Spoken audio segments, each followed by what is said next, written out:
Ya, salam sang debaters, berani bertanya, berani ditanya, jangan kerja kawannya bertanya terus. Kawan-kawan, saya ini diundang masuk untuk live bersama Ustadz Alif ya, atau di situ Ansah nama akunnya. Saat ini masih ada sesi pertama Uti Watimena lawan Tasya Alif. Saya nanti sepertinya dengan si Kores lagi. Kalau si Kores mah ya sudah itu aja.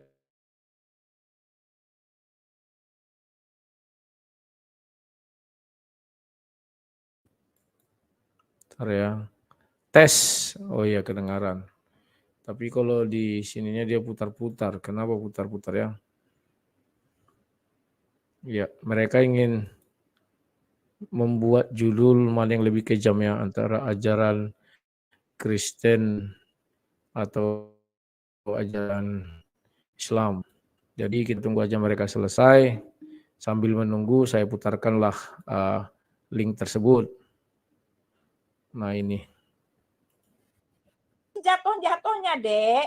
Segala sesuatu yang tidak bisa dibuktikan itu jatuhnya hanyalah halusinasi. Hanyalah iman yang buta. Di dalam Ibrani 11 jelas dikatakan, iman adalah dasar dari segala sesuatu yang tidak kita lihat dan bukti dari sana buktinya yang tidak kita lihat itu akan ada buktinya, Dek. Kami orang Kristen punya iman yang teguh yang berdasarkan fakta dan bukti-bukti, dan itu adalah kebenaran yang hakiki karena bisa dibuktikan. Yesus yang sang firman datang menjadi manusia dinubuat di dalam perjanjian lama itu sudah terjadi, bahkan tercatat dalam sejarah. Dialah satu-satunya manusia yang usianya lanjut sampai sekarang. Yang adalah bukan manusia yang kami tuhankan. Jelas dari tadi saya mengatakan Yesus itu dalam kesetaraannya, dialah sang firman yang diam di dalam diri Bapa, sebagai daya cipta Bapa, sebagai mulutnya Bapa, sebagai pelaksana dari kehendak Bapa itu. Ketika dia sudah melaksanakan kehendaknya, dia menjadi manusia, ya makanya dia disebut utusan. Kamu, Dek, salah semua, aku bilang, memalukan, salah semua kalau ngomongin soal kami gitu loh. Lalu kamu mengatakan bahwa orang Yahudi itu membunuh Yesus, iblislah yang menjadi bapakmu. Nah itu kamu baca lagi konteksnya. Ya, orang Yahudi ingin membunuh Yesus itu karena dia dikuasai oleh iblis. Bukan karena dia ingin melaksanakan kehendak Bapa. Mereka dikuasai oleh iri dengki. Mereka tidak punya ada saingan karena ketika Yesus datang mereka itu pamornya sudah hilang. Mereka menyalibkan Yesus karena iri dengki. Tetapi Yesus itu mati, bahkan Yesus mengatakan untuk orang-orang Yahudi yang menyalibkan Yesus, bahkan untuk Yudas sekalipun, telah dikatakan ya bahwa memang anak manusia harus mati harus diserahkan kepada imam-imam, harus mati seperti yang dituliskan. Tetapi celakalah mereka, ya celakalah anak manusia itu ya yang daripadanya, celakalah dia yang daripadanya anak manusia itu diserahkan. Untuk orang yang membunuh Yesus ya hukumnya mati. Ya, karena mereka melakukan itu dengan kejahatan keiblisan mereka. Ya, Yudas itu dirasuk setan membunuh Yesus, bukan mau melaksanakan kehendak Bapa. Jadi kamu tuh gak ngerti apa-apa. Bahkan ketika Yesus mati disalib, semua yang menyalibkan dia itu akhirnya nangis, bro, ya. Akhirnya menyesal, bro. Akhirnya pukul-pukul dada pulang, bro. Orang yang menyesal itu artinya ngaku dia yang salah, yang benar itu Yesus. Mereka telah menyalibkan Yesus sesuai dengan yang tertulis di kitab suci. Mereka telah memberontak di dalam Yesaya 63 ayat 10. Itu memang sudah dinubuatkan, bro. Mereka menangis, mereka Habis Suti, lanjut Ustaz Alif.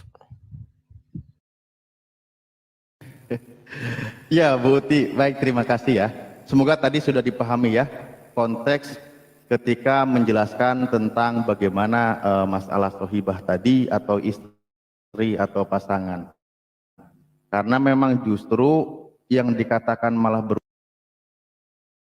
berumah tangga itu malah di kitabnya Bu Uti. Seperti tadi yang sudah disampaikan, Hosea 2, nomor 2, adukanlah, kan gitu ya. Bahwa di situ dikata apa? Adukanlah sebab dia bukan istriku. Ingat loh, dia bukan istriku. Ingat di nomor 16-nya, apa di situ dikatakan? Maka pada waktu itu, demikianlah firman Tuhan, engkau akan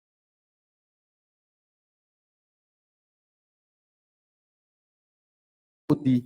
Jadi justru malah di kitab Anda sendiri yang sedang menjelaskan ada suami dan istri. Nah oke, saya cuma lagi kembali ya, jangan bawa-bawa lagi Al 01. Justru ada yang manggil istri dan suami, ini adalah kitab Anda. Nah, sekarang kembali ya, bahwa Amsal 6:16 yang tadi sudah saya katakan kekejian bagi Tuhan, penumpahan darah yang tidak bersalah. Nih saya tekankan lagi. Saya kasih tahu Bu Uti, makanya ini ajaran siapa ini Bu Uti kayak gini nih? Bingung saya ini Bu Uti ini. Bukan masalah saya tidak paham Bu Uti. Bu Uti dibutakan sampai sekarang. Ini kata Yesus ya. Nih saya katakan sekali lagi. Aduh ini kabelnya ngalangin terus.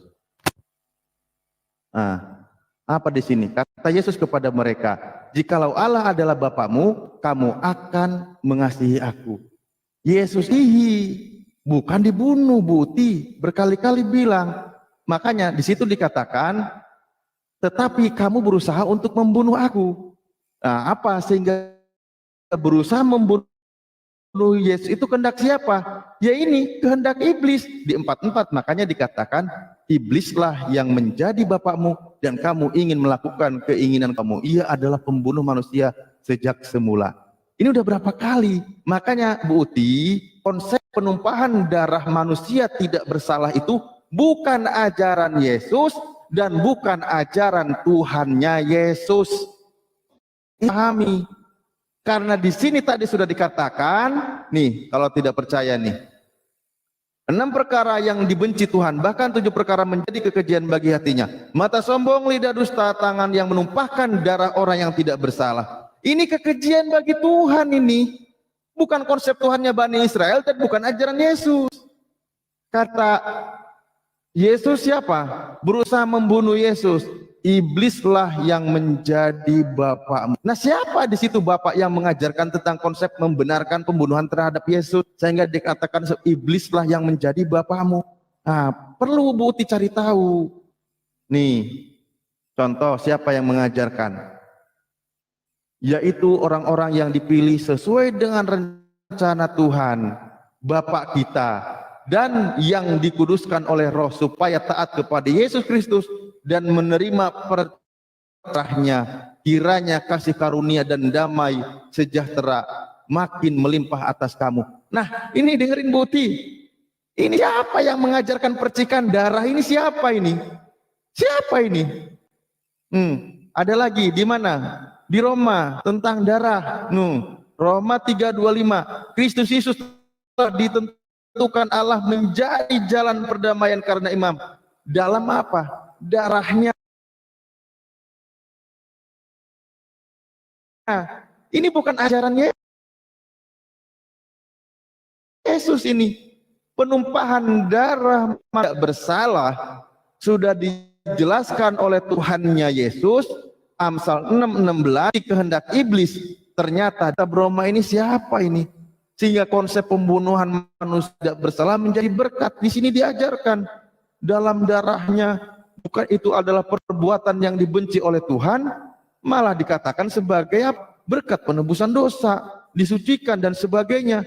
Ibrani 13 nomor 12.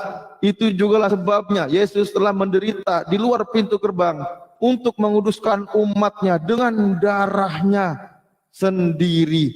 Siapa yang mengajarkan Yesus yang mengajarkan Bu Uti? Ini ajaran pagan ini Bu Uti. Iya, oke. Terima kasih Ustaz Talib. Mohon maaf sang debater saya close cam ya karena saya juga di sini saya close cam karena biar nggak lemot-lemot tadi ya. Izin dulu ya. Siapa namanya? Sang debater dan juga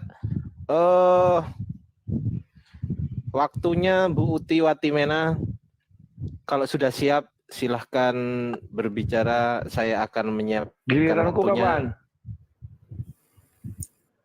Oh, Mana ya, aku belum. diundang sini, katanya mau berdebat. Ya, sebentar. Aki Kores.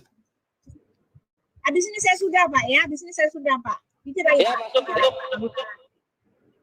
Ya, dikit lagi, Pak. Ya, oke. Saya sudah ya, karena apa? Sudah Oke. muter-muter. Tunggu dulu, Ti. Wah, kalau sudah siap bilang ya. Ya, udah, sudah siap saya. Oke. Nah, dikit lagi ya. Sabar Pak Rudi. Dikit lagi Pak Rudi. Ya, jadi Pak Alif sudah muter-muter ya. Dia mengatakan bahwa yang membunuh manusia, Yesus itu dibunuh oleh manusia. Pak, saya udah jelaskan, janganlah diputar-putar. Lebih baik Bapak bela. Pertanyaan saya, Pak Alif, tak satu pun kau jawab, Pak. Tidakkah bisa engkau menjawab pertanyaanku? Di mana Allahmu sebelum dia mengatakan kun fayakun, sebelum dia mengatakan dialah pencipta langit dan bumi.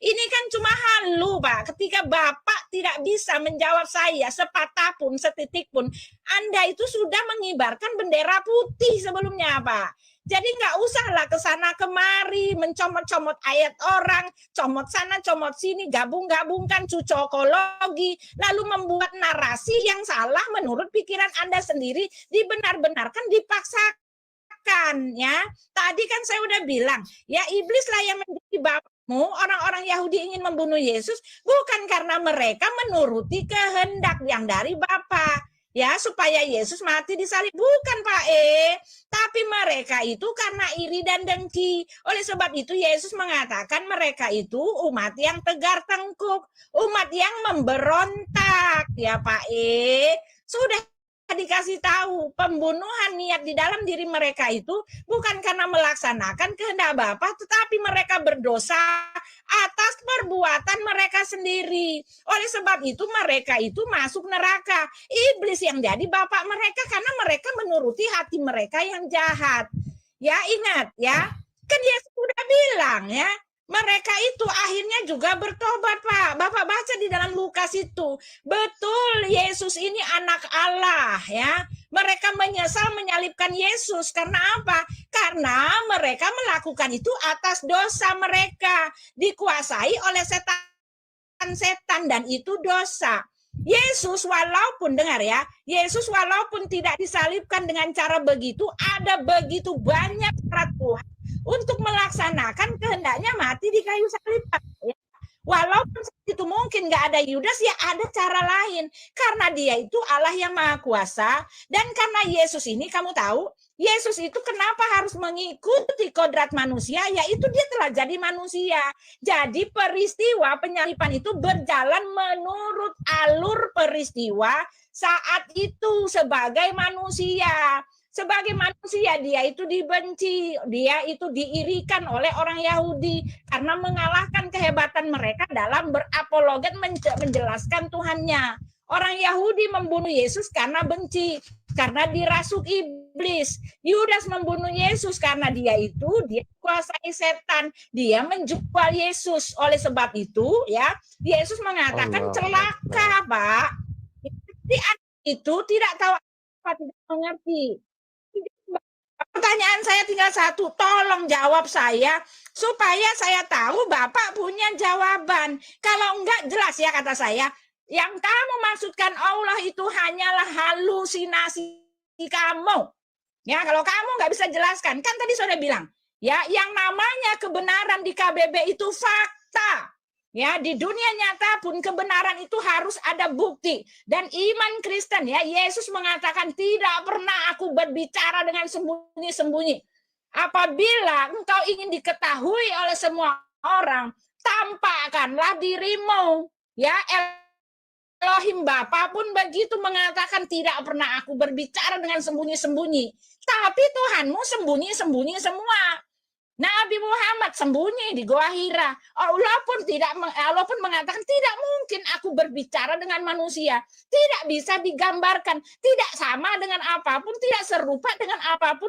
Ini artinya halu, Pak sadar Pak halu, ya kan? Nah, kalau Yesus iman kami jelas mengatakan iman adalah dasar dari segala sesuatu yang kita harapkan dan bukti. Kenapa iman orang Kristen itu kokoh? Ya karena ada buktinya, Pak. Itu dia intinya ya. Jadi Tuhan yang benar adalah Tuhan yang menampakkan diri. Tuhan yang benar adalah Tuhan yang terbukti. Di dalam sejarah Tuhan yang terbukti. Di dunia realita, bahkan hubungan manusia orang Kristen dengan Tuhan juga terbukti, Pak. Mujizatnya nyata. Dia itu ada. Dialah Tuhan yang benar. Karena yang benar itu ada gitu loh, Pak. Ya, jadi jangan saya ngorbahin Bapak terus. Jangan pakai ayat saya terus ya. Ngawur. Ya, saya nggak ada waktu aja untuk menjelaskan. Silakan Ustaz Alif. Bu Uti, ya Allah ya Rahman ya Rahim. Terima kasih Bu Uti. Lah, pertanyaanmu itu, saya sudah apa yang mau saya panjang lebarkan Bu Uti? Kamu itu nuntut keberadaan Tuhan, pembuktian Tuhan, kayak nuntut orang lagi pacaran Bu Uti. Kemudian beliin mobil apa gitu, nggak bisa kayak gitu Bu Uti. Makanya tadi sudah dikatakan oleh saya, kalau mau tahu tentang Tuhan, ya lihatlah tentang kuasa dan cipta. Masya Allah. Itu yang dijelaskan oleh Al-Quran Bu Uti. Makanya juga dikatakan, atafakaru bil makhlukillah wala tafakaru bil khaliq. Yang perlu engkau pikirkan itu tentang Tuhan, bukan Tuhan, nggak akan nyampe. Ini buktinya nih Bu Uti menjelaskan nih. Jangankan mau saya pakai Al-Quran menyampaikan, pakai Bibelnya sendiri aja nggak nyampe-nyampe sampai sekarang. Kalau Tuhan itu penciptaannya, kalau Tuhan itu sama dengan makhluknya, dialah satu-satunya yang tidak takluk dan maut, dan seterusnya. Udah berkali dibilang tetap aja menuhankan manusia. Emang repot. Ya makanya bagaimana saya mau pakai Al-Quran yang tidak Anda percaya, Bible sendiri aja dibantah terus. Nah kembali lagi, sampaikan Buti ya, ini rangkuman kan hampir akhir. Makanya ketika tadi tentang anak Theos, ingat kembali lagi poinnya adalah bahwa dalam konsep Yahudi maksudnya seorang nabi utusan Tuhan. Sudah saya sampaikan datanya tadi di Mazmur 82 nomor 6. Anak Theos bukan berarti Theos. Konsepnya Yahudi. Benai Elohim bukan berarti Elohim. Tetapi dia manusia utusan Tuhan yang diberikan otoritas untuk menegakkan keadilan di bumi ini. Benai Elohim bukan Elohim. Tetapi ketika anak Theos adalah Theos, itu yakin keluar Yahudi, di luar konsepnya para nabi, di luar konsepnya Bani Israel. Di mana itu? Yang ada kemiripan memang salah satunya adalah konsepnya mitos dewa-dewa Yunani. Di mana dikatakan bahwa anak Theos Zeus adalah juga, Hercules anak Theos Zeus adalah Theos juga. Di mana hasil Theos Zeus menghamili perawan yang bernama Hera, seingatku kalau nggak salah, sehingga melahirkan seorang anak Hercules. Dia dewa juga, dia Theos juga. Itulah konsepnya Yunani, bukan konsep Bani Israel. Ini yang perlu Bu Uti diingat dari tadi. Makanya ketika konsep penebusan dosa, pembunuhan terhadap manusia, di mana tadi Bu Uti sendiri menyampaikan benar, ternyata pembunuhan terhadap Yesus bukan kehendak Tuhan, tetapi kekejian dari orang Yahudi yang berusaha membunuh Yesus. Betul, sudah sendiri dikatakan dia menyesal karena menyerahkan manusia tidak bersalah. Dan itulah kitab Anda, betul, di situ Anda sadar. Di situ Anda sadar pembunuhan terhadap Yesus bukan kehendak Tuhan sang pencipta langit dan bumi, bukan kehendak Tuhannya Bani Israel, bukan kehendak Tuhan Yesus, tetapi adalah kehendak. Mari kita bahas siapa di situ. Karena yang mengambil kesempatan dalam dinarasikan Yesus mati disalib, ditumpahkan darahnya, digoreng, dijual oleh Paulus. Seperti yang tadi saya tampilkan datanya, di mana terjadi keberkahan. Malah di situ dikatakan banyak kitab Anda menyebutkan bahwa dari darahnya Yesus menjadi perdamaian, menjadi penebus dosa. Itu bukan konsep dari kitabnya Yahudi, bukan konsep penawaran Yesus. Makanya kata Yesus, iblislah yang menjadi bapakmu karena kamu berusaha membunuh aku. Konsep pembunuhan terhadap Yesus yang Kristen ini, yang Bu Uti imani, bukan konsep dari Tuhannya Bani Israel. Tetapi siapa Bapak di situ mengajarkan? Siapa yang mengajarkan kitab Roma? Siapa yang mengajarkan kitab Ibrani dan seterusnya? Yang menjadi bapakmu di situ siapa? Makanya Yesus berkata di Matius 23 nomor 9, dan janganlah kamu memanggil bapak seorang pun di muka bumi ini, karena hanya ada satu bapakmu juga. Nah, siapa yang menjadi bapakmu dan mengaku dan mengajarkan ini? Karena akulah yang Kristus telah menjadi bapakmu oleh Injil yang kuberitakan kepadamu. Paulus justru mengaku bapak di situ.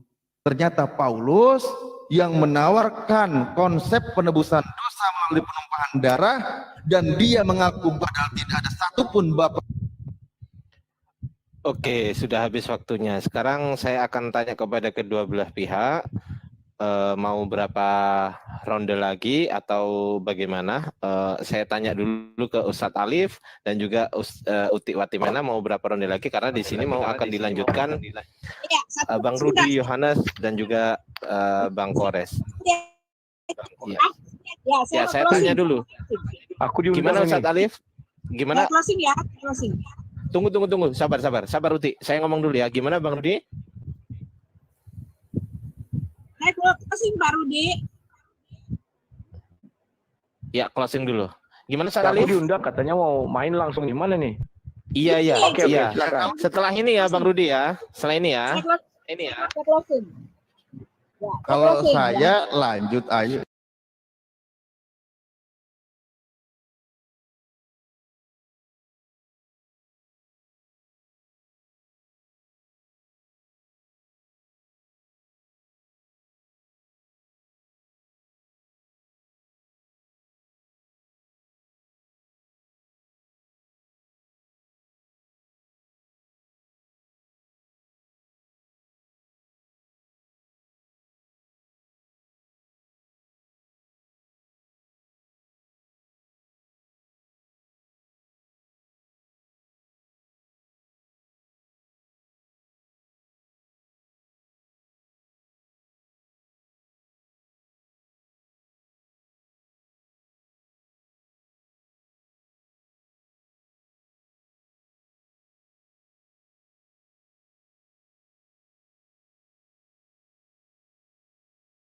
Mau CS ya udah, habis CS Buti Ustadz Alif CS, mantap. Oke, siap. Oke.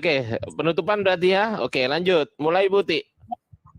Jadi ketika Muslim sudah lari-lari ke Paulus mengatakan ya itu cocokologi ala Pak Juma. Ya iblislah yang menjadi bapakmu sehingga kamu menuruti keinginannya. Kamu baca nggak itu? Di dalam Matius 5, iblis jika hidupmu tidak lebih baik daripada hidup orang-orang Yahudi itu, ya iblislah yang menjadi bapakmu, kamu tidak akan masuk dalam kerajaan surga. Kamu baca apa di situ? Semuanya di situ adalah ada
bukan ikutilah firmanku.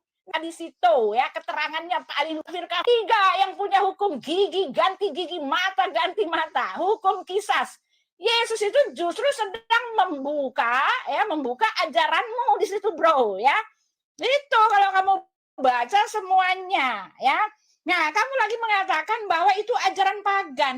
Bro, saya mau kasih tahu ya, orang Yahudi itu menyalibkan Yesus, kamu tahu enggak? Di dalam Matius 26 kamu baca, mereka menyalibkan Yesus karena Yesus akhirnya mengaku dia itu anak Allah, bro, mengaku Mesias. Kenapa ketika dia akhirnya ngaku Mesias dia disalibkan? Karena dianggap menghujat Allah. Kenapa kalau cuma nabi yang artinya Mesias itu nabi menghujat Allah? Oh enggak bro. Ya, ketika dikatakan Yesus itu anak Allah, Mesias menghujat Allah, menyamakan dirinya dengan Allah bro. Yesus itu disalibkan dengan tuduhan mengaku Tuhan di situ ya. Itu yang harus kamu pelajari. Makanya dari tadi saya ngomong, saya ini ngajarin kamu sekolah minggu. Masa sih kayak kuliahin kamu? Selevel lah sedikit. Apa yang saya tanya kamu jawab, bela agamamu seperti saya membelanya. Ya, semua sudah saya buka ya. Kalau kamu masih muter-muter itu urusanmu, ya kan? Orang-orang apa tuh? Orang-orang paganisme itu, kamu tahu nggak? Ya. Mereka mempunyai konsep anak Allah, Allah anak, ya kan? Itu sama dengan di tempatmu, yang salah dipikir. Kan tadi saya udah bilang, ya Isa kan, ya tak mungkin Allah punya anak kalau nggak punya istri. Tapi jelas-jelas dia menunjukkan ada yang bisa lahir tanpa berhubungan suami istri, yaitu Yesus yang disebut anak Allah di tempat kamu. Nah, ini kan konsep yang salah di tempat kamu. Nah, kalau begitu yang salah punya konsep salah anak Allah dengan Allah Bapa, ya kamu itu yang pagan. Karena kan dari tadi saya mengatakan kan para pagan bukan ya dipikirkan oleh Allah. Saya potong Uti Watimena 1 menit terakhir untuk closing Uti Watimena. Silakan closing, statement closing. Silakan. Jadi itu dia ya, bukan yang dimaksud. Jadi pagan sama Al-Quran ya sama dong. Salah konsep mengenai anak Allah tempat kami. Anak Allah sudah saya kasih tahu tadi ya. Ya itu saja teman-teman, kalau ada salah kata minta maaf, kami hanya mempertahankan kebenaran. Saya menghormati agama kalian seperti kalian juga menghormati agama kita. Kita hanya berdialog, membela kebenaran masing-masing ya. Semuanya terserah pada teman-teman yang mendengar. Terima kasih ya Pak, sudah disiapkan waktu buat saya. Terima kasih yang kondusif, yang baik hati. Nah yang begini saya senang ya, kita bisa mempertahankan. Pak Alif, tingkatkan ilmu Pak, tingkatkan. Ya, terima kasih. Tuhan memberkati. Saya pamit ya. Pak Rudi saya ini ya, saya live-kan ya Pak Rudi ya. Ya Bu. Bu Uti nggak boleh pamit, belum beres dialognya. Sudah kau ini orang dia mau istirahat. Ustadz Alif belum selesai, Ustadz Alif. Closing dulu. Ya, nanti kalau Ustadz Alif sudah closing, Ustadz Alif udah closing baru Bu Uti pamit gitu. Didengarnya itu. Kan belum paham itu dia. Ya. Ustadz Alif di situ. Ustadz Alif. Cek. Langsung. Halo. Oke, langsung Ustadz. Yuk, lanjut. Saya izin nggak bisa open cam ya karena jaringannya kurang. Baik, terima kasih Bu Uti. Alhamdulillah, walaupun saya ternyata masih sedikit, memang Bu Uti tidak sanggup menampung telinganya untuk mendengar narasi kebenaran. Ya, ketika Bu Uti mempertahankan narasi, bahkan barusan disampaikan, dari Tuhan itu, ajaran yang benar itu bukan mata ganti mata, gigi. Benar di situ Bu Uti sedang membenarkan Tuhannya itu berbeda dengan Tuhannya para nabi, Tuhannya Bani Israel, Tuhannya Nabi Muhammad SAW. Karena apa? Di dalam Ulangan 19:21 memang ajaran Tuhan itu adalah janganlah engkau merasa sayang kepadanya, sebab berlaku nyawa ganti nyawa, mata ganti mata, gigi ganti gigi. Ajaran Tuhan menegakkan kebenaran itu begitu. Bukan ajaran manusia tidak bersalah, bunuh oleh orang bersalah, malah jadi penebusan dosa manusia yang percaya kepada. Bukan itu ajaran Tuhannya kalangan Bani Israel. Bukan itu ajarnya Tuhan pencipta. Bukan. Nah, ilmu yang secuil aja yang saya sampaikan, Bu Uti menolak kebenaran. Gitu loh. Makanya ketika Bu Uti tadi menolak ajaran ini sedang menjawab memang Tuhannya berbeda. Tidak sesuai dengan ajaran kalangan para nabi. Itu yang perlu dipahami ya. Karena saya sudah sampaikan berkali-kali, memang Yesus tidak mengajarkan pembunuhan terhadap Yesus. Yang tidak bersalah adalah penebusan dosa. Bukan ajaran Tuhan yang benar. Amsal 21:18 mengatakan orang fasik menjadi tebusan orang benar. Tuhannya Bani Israel Kan justru orang fasiklah yang menjadi tebusan orang benar, bukan dibalik orang yang benar dibunuh menjadi tebusan orang berdosa. Padahal Yesus sendiri yang bahwa dia diutus untuk orang berdosa mengajarkan bertobat, bukan dibunuh berdosa. Kebalik ajaran Bu Uti. Memang Bu Uti itu nyerong dari ajarannya nabi-nabi kalangan Bani Israel gitu. Ketika saya sampaikan kebenaran Al-Quran, saya sampaikan tentang Tuhan, apa yang mau Bu Uti terima? Kalau Tuhan itu berbeda dengan makhluknya, sakamislihi syai'un, bahwa tidak semisal dengan makhluknya. Apapun yang tergambar di benak Anda itu bukan Tuhan. Makanya mari kita cermati, mari kita lihat Tuhan itu yang maha kuasa, bisa menciptakannya walau dia tanpa ada seorang ayah.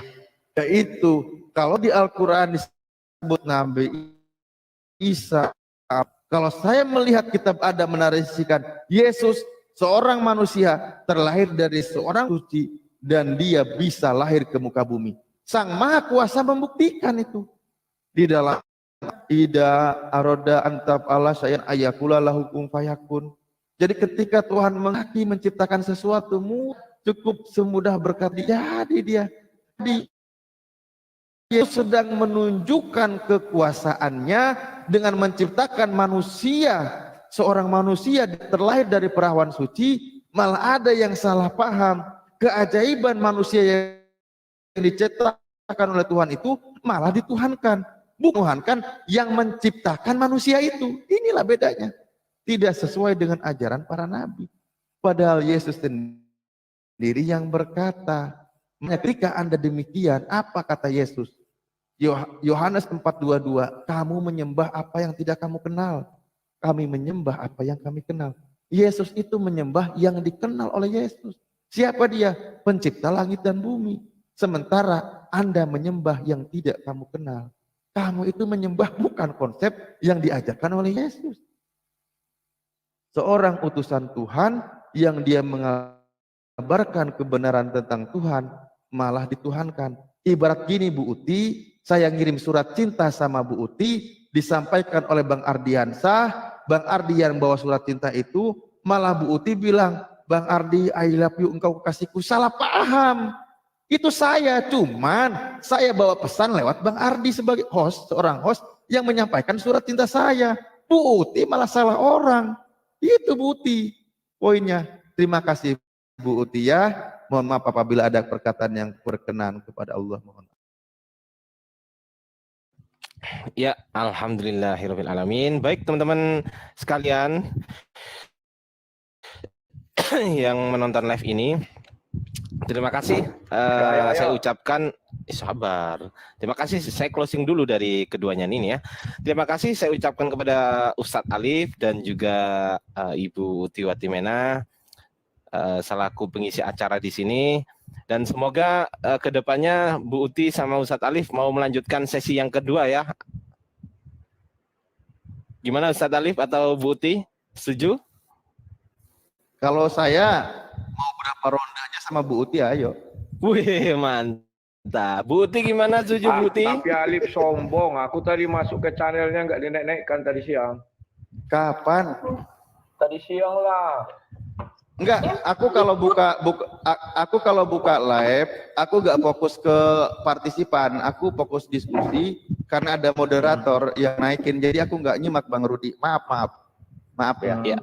Boleh ya, boleh lanjut, nanti saya masuk lagi. Telepon Ya. aja.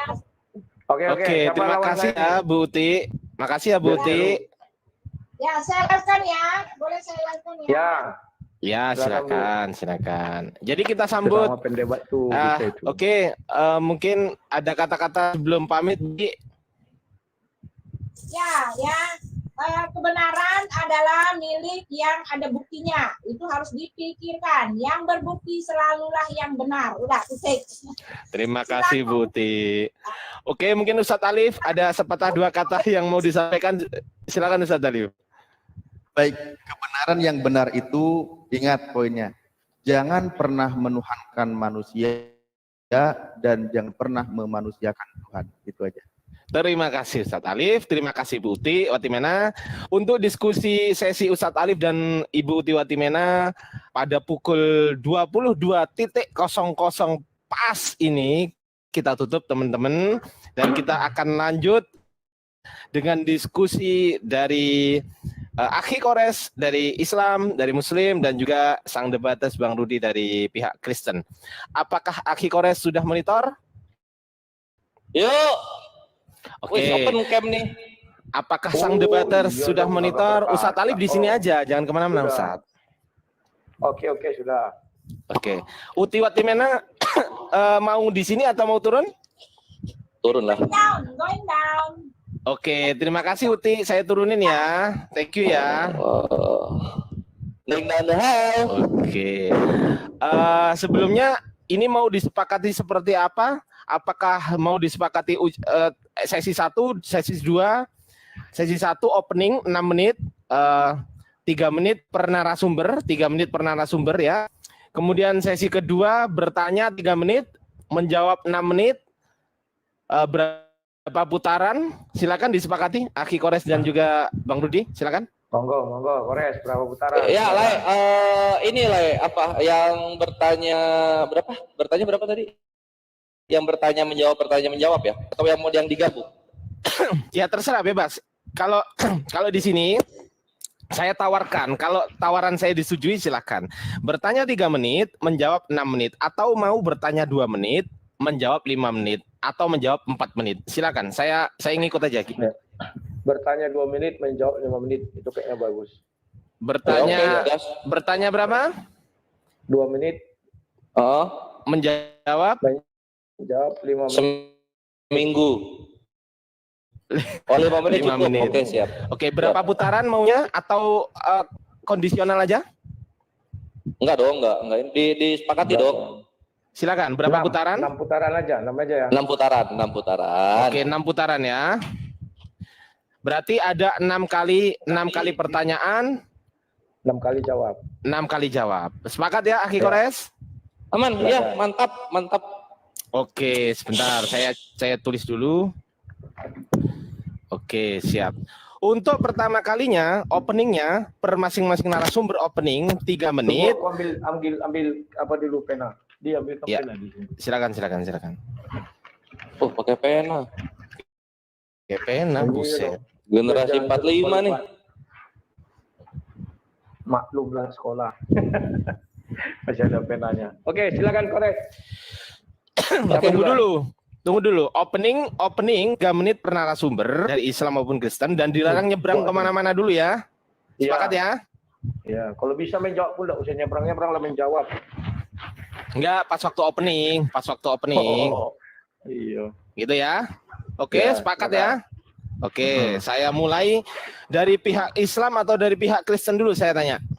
Bebas saja. Akhi Kores? Silakan Kores. Ya. Oke, siap. Saya mulai sebentar, saya atur waktunya dulu ya, 3 menit dulu. 3 menit. Oke. Oke, kita mulai dari sekarang. Silakan Akhi Kores. Iya. Bismillahirrahmanirrahim. Assalamualaikum warahmatullahi wabarakatuh. Ikhwani fisabilillah yang berada di majelis TikTok Ardiansa Arif dan juga kawan-kawan Kristen yang ada di Komal ini serta di roomnya Lai Rudi ya. Sekarang kita akan berdialog dengan saudara kita sang debater Rudi Yohanes. Topiknya itu mengenai moralitas Islam dan Kristen gitu. Nanti kita lihat pengajaran-pengajarannya ya. Sebagaimana yang disepakati dalam KBBI adalah moralitas itu kesepakatan masyarakat mengenai baik dan buruk gitu, dan ini berlaku sepanjang masa.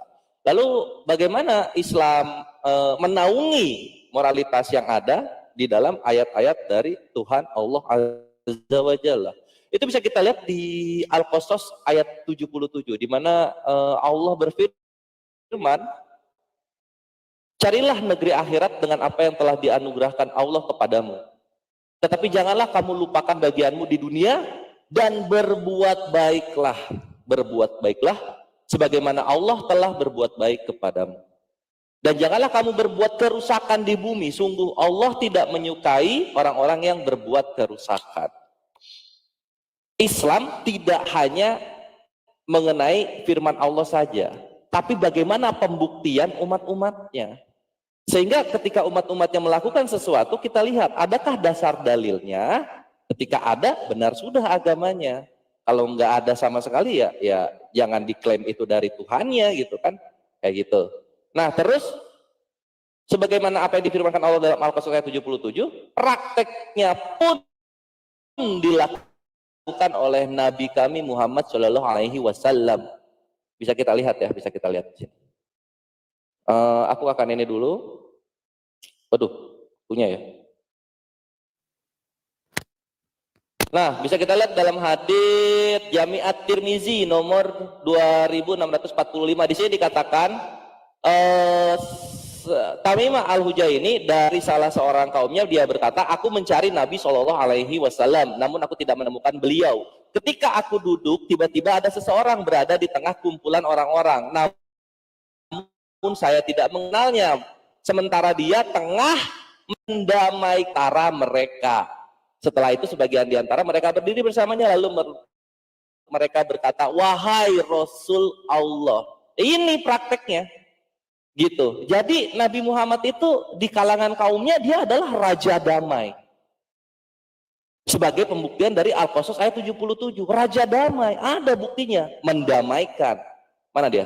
Ini, mendamaikan di antara mereka. Oh, mantap, raja damai. Nah, ini moralitas ya, ini moralitas. Nah, terus berikutnya di Sunan An-Nasa'i nomor 5318 juga di sini. Ya, langsung karena waktunya langsung. Silakan Bang Rudi. Mohon maaf Pak Kores. Oke. Bahwa kalau dibilang Kristen itu sudah pasti pengikut Yesus ya. Kalau kami mengikuti Yesus itu tidak pernah melakukan pembunuhan. Yesus itu tidak pernah menyakiti hati wanita. Yesus itu tidak pernah menyakiti hati orang banyak ya. Jadi makanya kami yakin bahwa ajaran Yesus ini ajaran yang paling mulia. Di dalam ajaran Kristen, pembunuh itu tidak akan pernah dikatakan berhati mulia. Bahkan Daud pun membunuh orang tidak dikatakan berhati mulia. Apalagi sampai mentuncit banyak wanita terus dikatakan berhati mulia.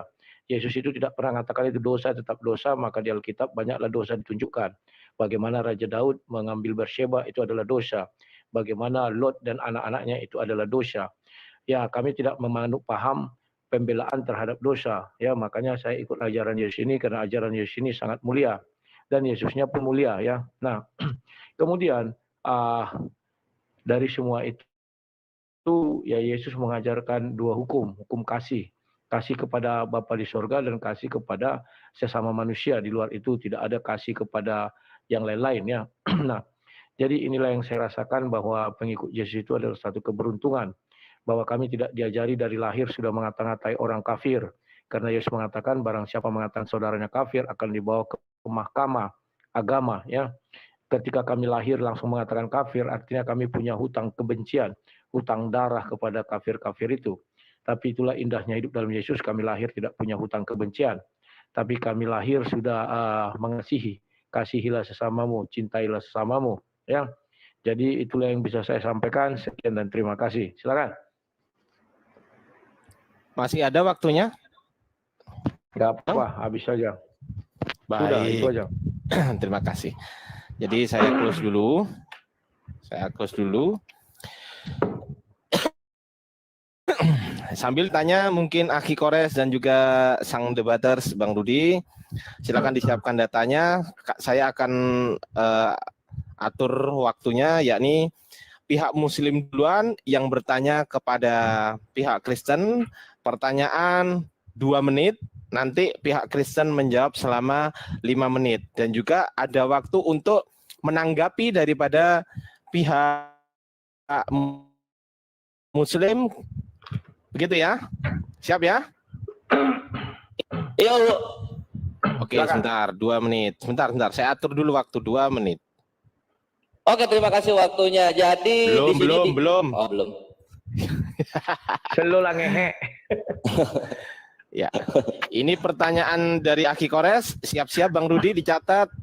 Silakan, waktu dimulai dari sekarang. Silakan Aki. Iya, kita mendapatkan informasi dari Profesor Johan Tyler yang ada di Universitas King's London, di mana dia mempunyai spesialis di sejarah Yahudi Bait Suci kedua dan juga sejarah awal mula kekristenan, serta di Matthew Henry, yang dimana informasi ini didapatkan dari Celsus, gitu.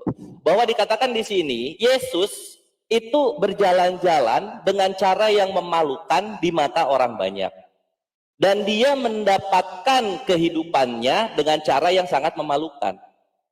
Yang dimana dia melakukannya itu dengan cara meminta-minta atau menerima donasi. Nah gitu, ini dari Good News Unlimited dan juga bisa dilihat di Filipi 2 nomor 6 tafsiran Matthew Henry. Bahwa Yesus hidupnya dari sedekah. Sedekah bahasa gaulnya sekarang donasi. Kan gitu. Nah ini kalau dalam Islam itu kemiskinan itu dekat dengan kekufuran lah gitu. Jadi kurang bermoral gitu. Kalau misalnya manusia yang suci tidak pernah apa dibilang tadi mentuncit itu dan tidak pernah membunuh, ternyata dia hidupnya dari donasi, minta-minta donasi gitu. Dan ini perkataannya dari Profesor Johan Tyler ya. Bisa dilihat di sini. Mana dia? Ya di Good News Unlimited. Nah ini kita kaget di sini lah. Kok bisa-bisanya seorang manusia yang diambil pengajarannya ternyata hidupnya itu dapatnya dari donasi-donasi gitu. Bahkan di sini disebutnya begging ya di sini ya. Meminta-minta katanya. Nah jadi pertanyaannya simpel aja gitu. Pertama, bagaimana cara Yesus meminta donasi? Yang kedua, apakah meminta-minta donasi itu adalah moral yang agung dan kudus dalam kekristenan? Silahkan lah.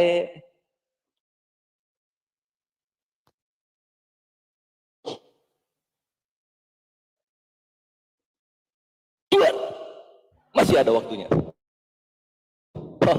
Ya, oke, sebentar. Saya akan matikan dulu.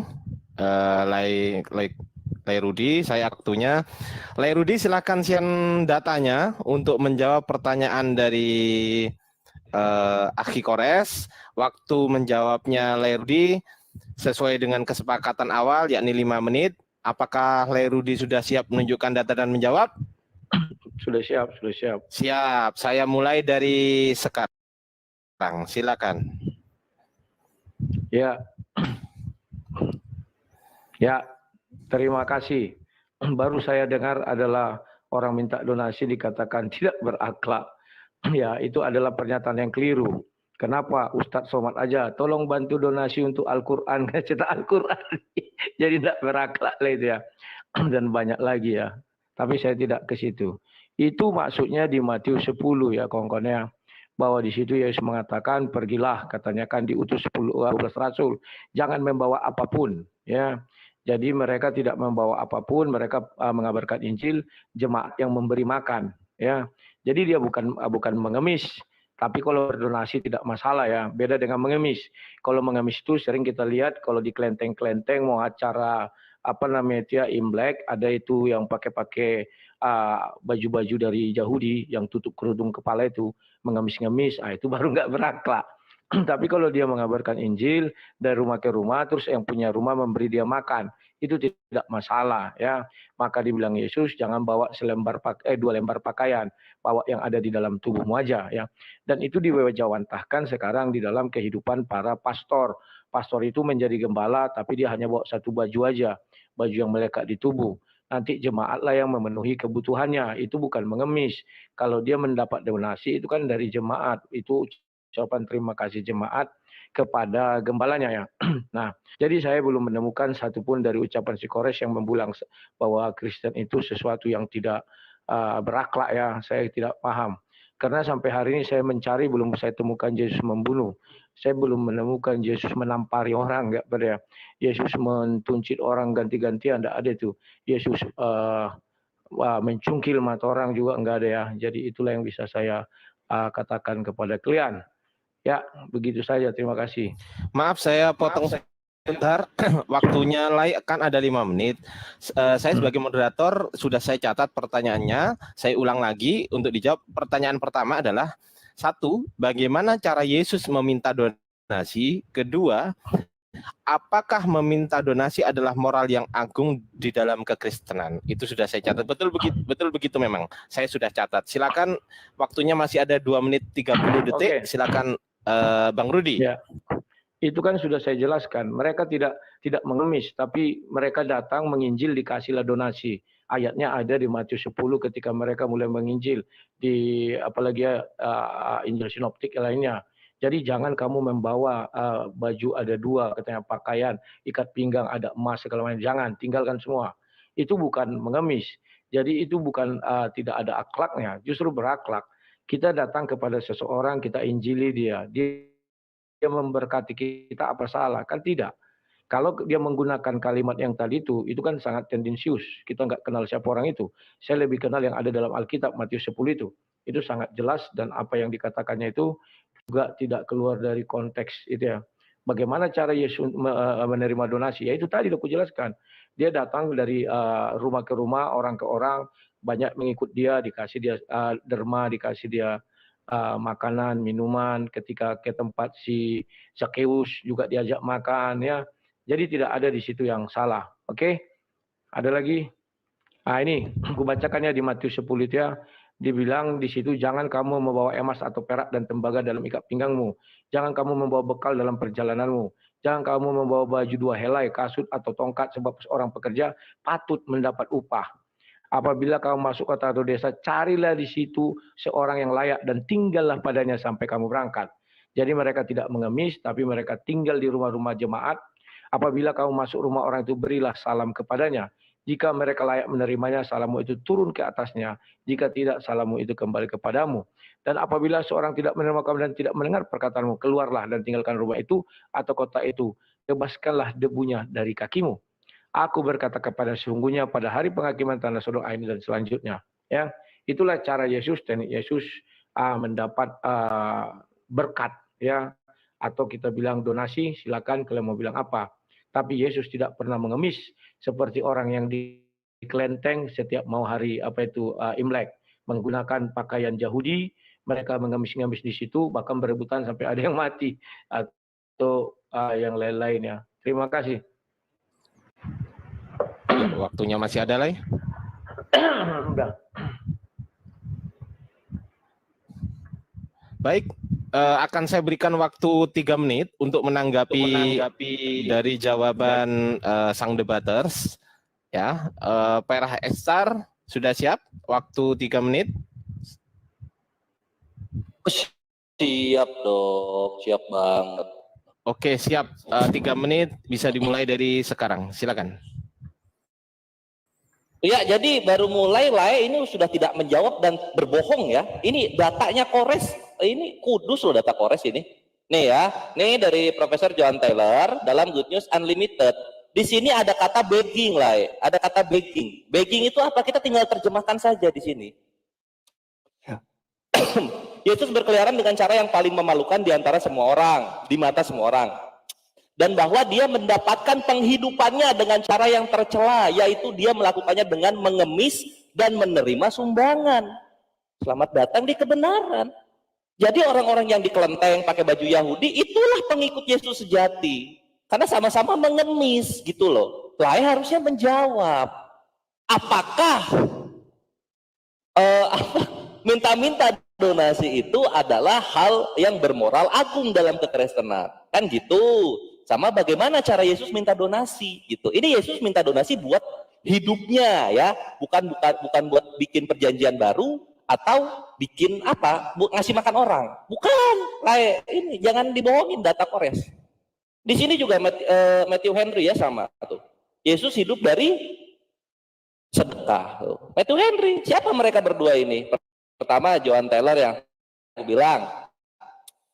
John Taylor adalah seorang penulis Selandia Baru dan sejarawan tentang Yesus, Biblos, awal-awal kekristenan, Dead Sea Scrolls, dan juga Bait Suci kedua, gitu. Lihat nih, early life education-nya, ada banyak lah, ada banyak ini, dilihat aja lu, ini udah dapat PhD, tuh, PhD. John Taylor, ini mukanya ada, bukan fiktif.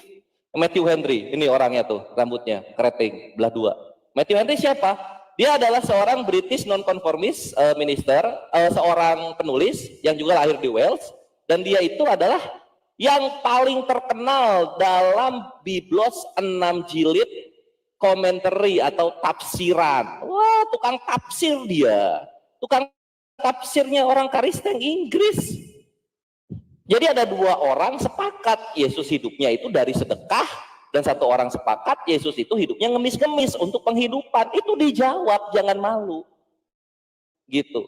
Karena kalau dalam Islam itu tidak bermoral, kenapa? Hadisnya ada di sini, lihatlah, hadisnya di sini, lihat. Rasulullah berkata dalam Musnad Ahmad 5470, tangan di atas lebih baik daripada tangan yang di bawah. Tangan yang di atas adalah pemberi, sedangkan tangan yang di bawah adalah tangan peminta-minta, gitu. Masa kekristenan menuhankan pengemis? Kan itu yang harus dibenarkan gitu lah, harus diluruskan itu. Ayolah dijawab, jangan berbohong. Kita baru mulai masa udah bohong. Tertulisnya mengemis loh, ya. Jadi tolong dijawab lebih tegas lagi karena masih banyak nanti moralitas yang aku bawa. Thank you.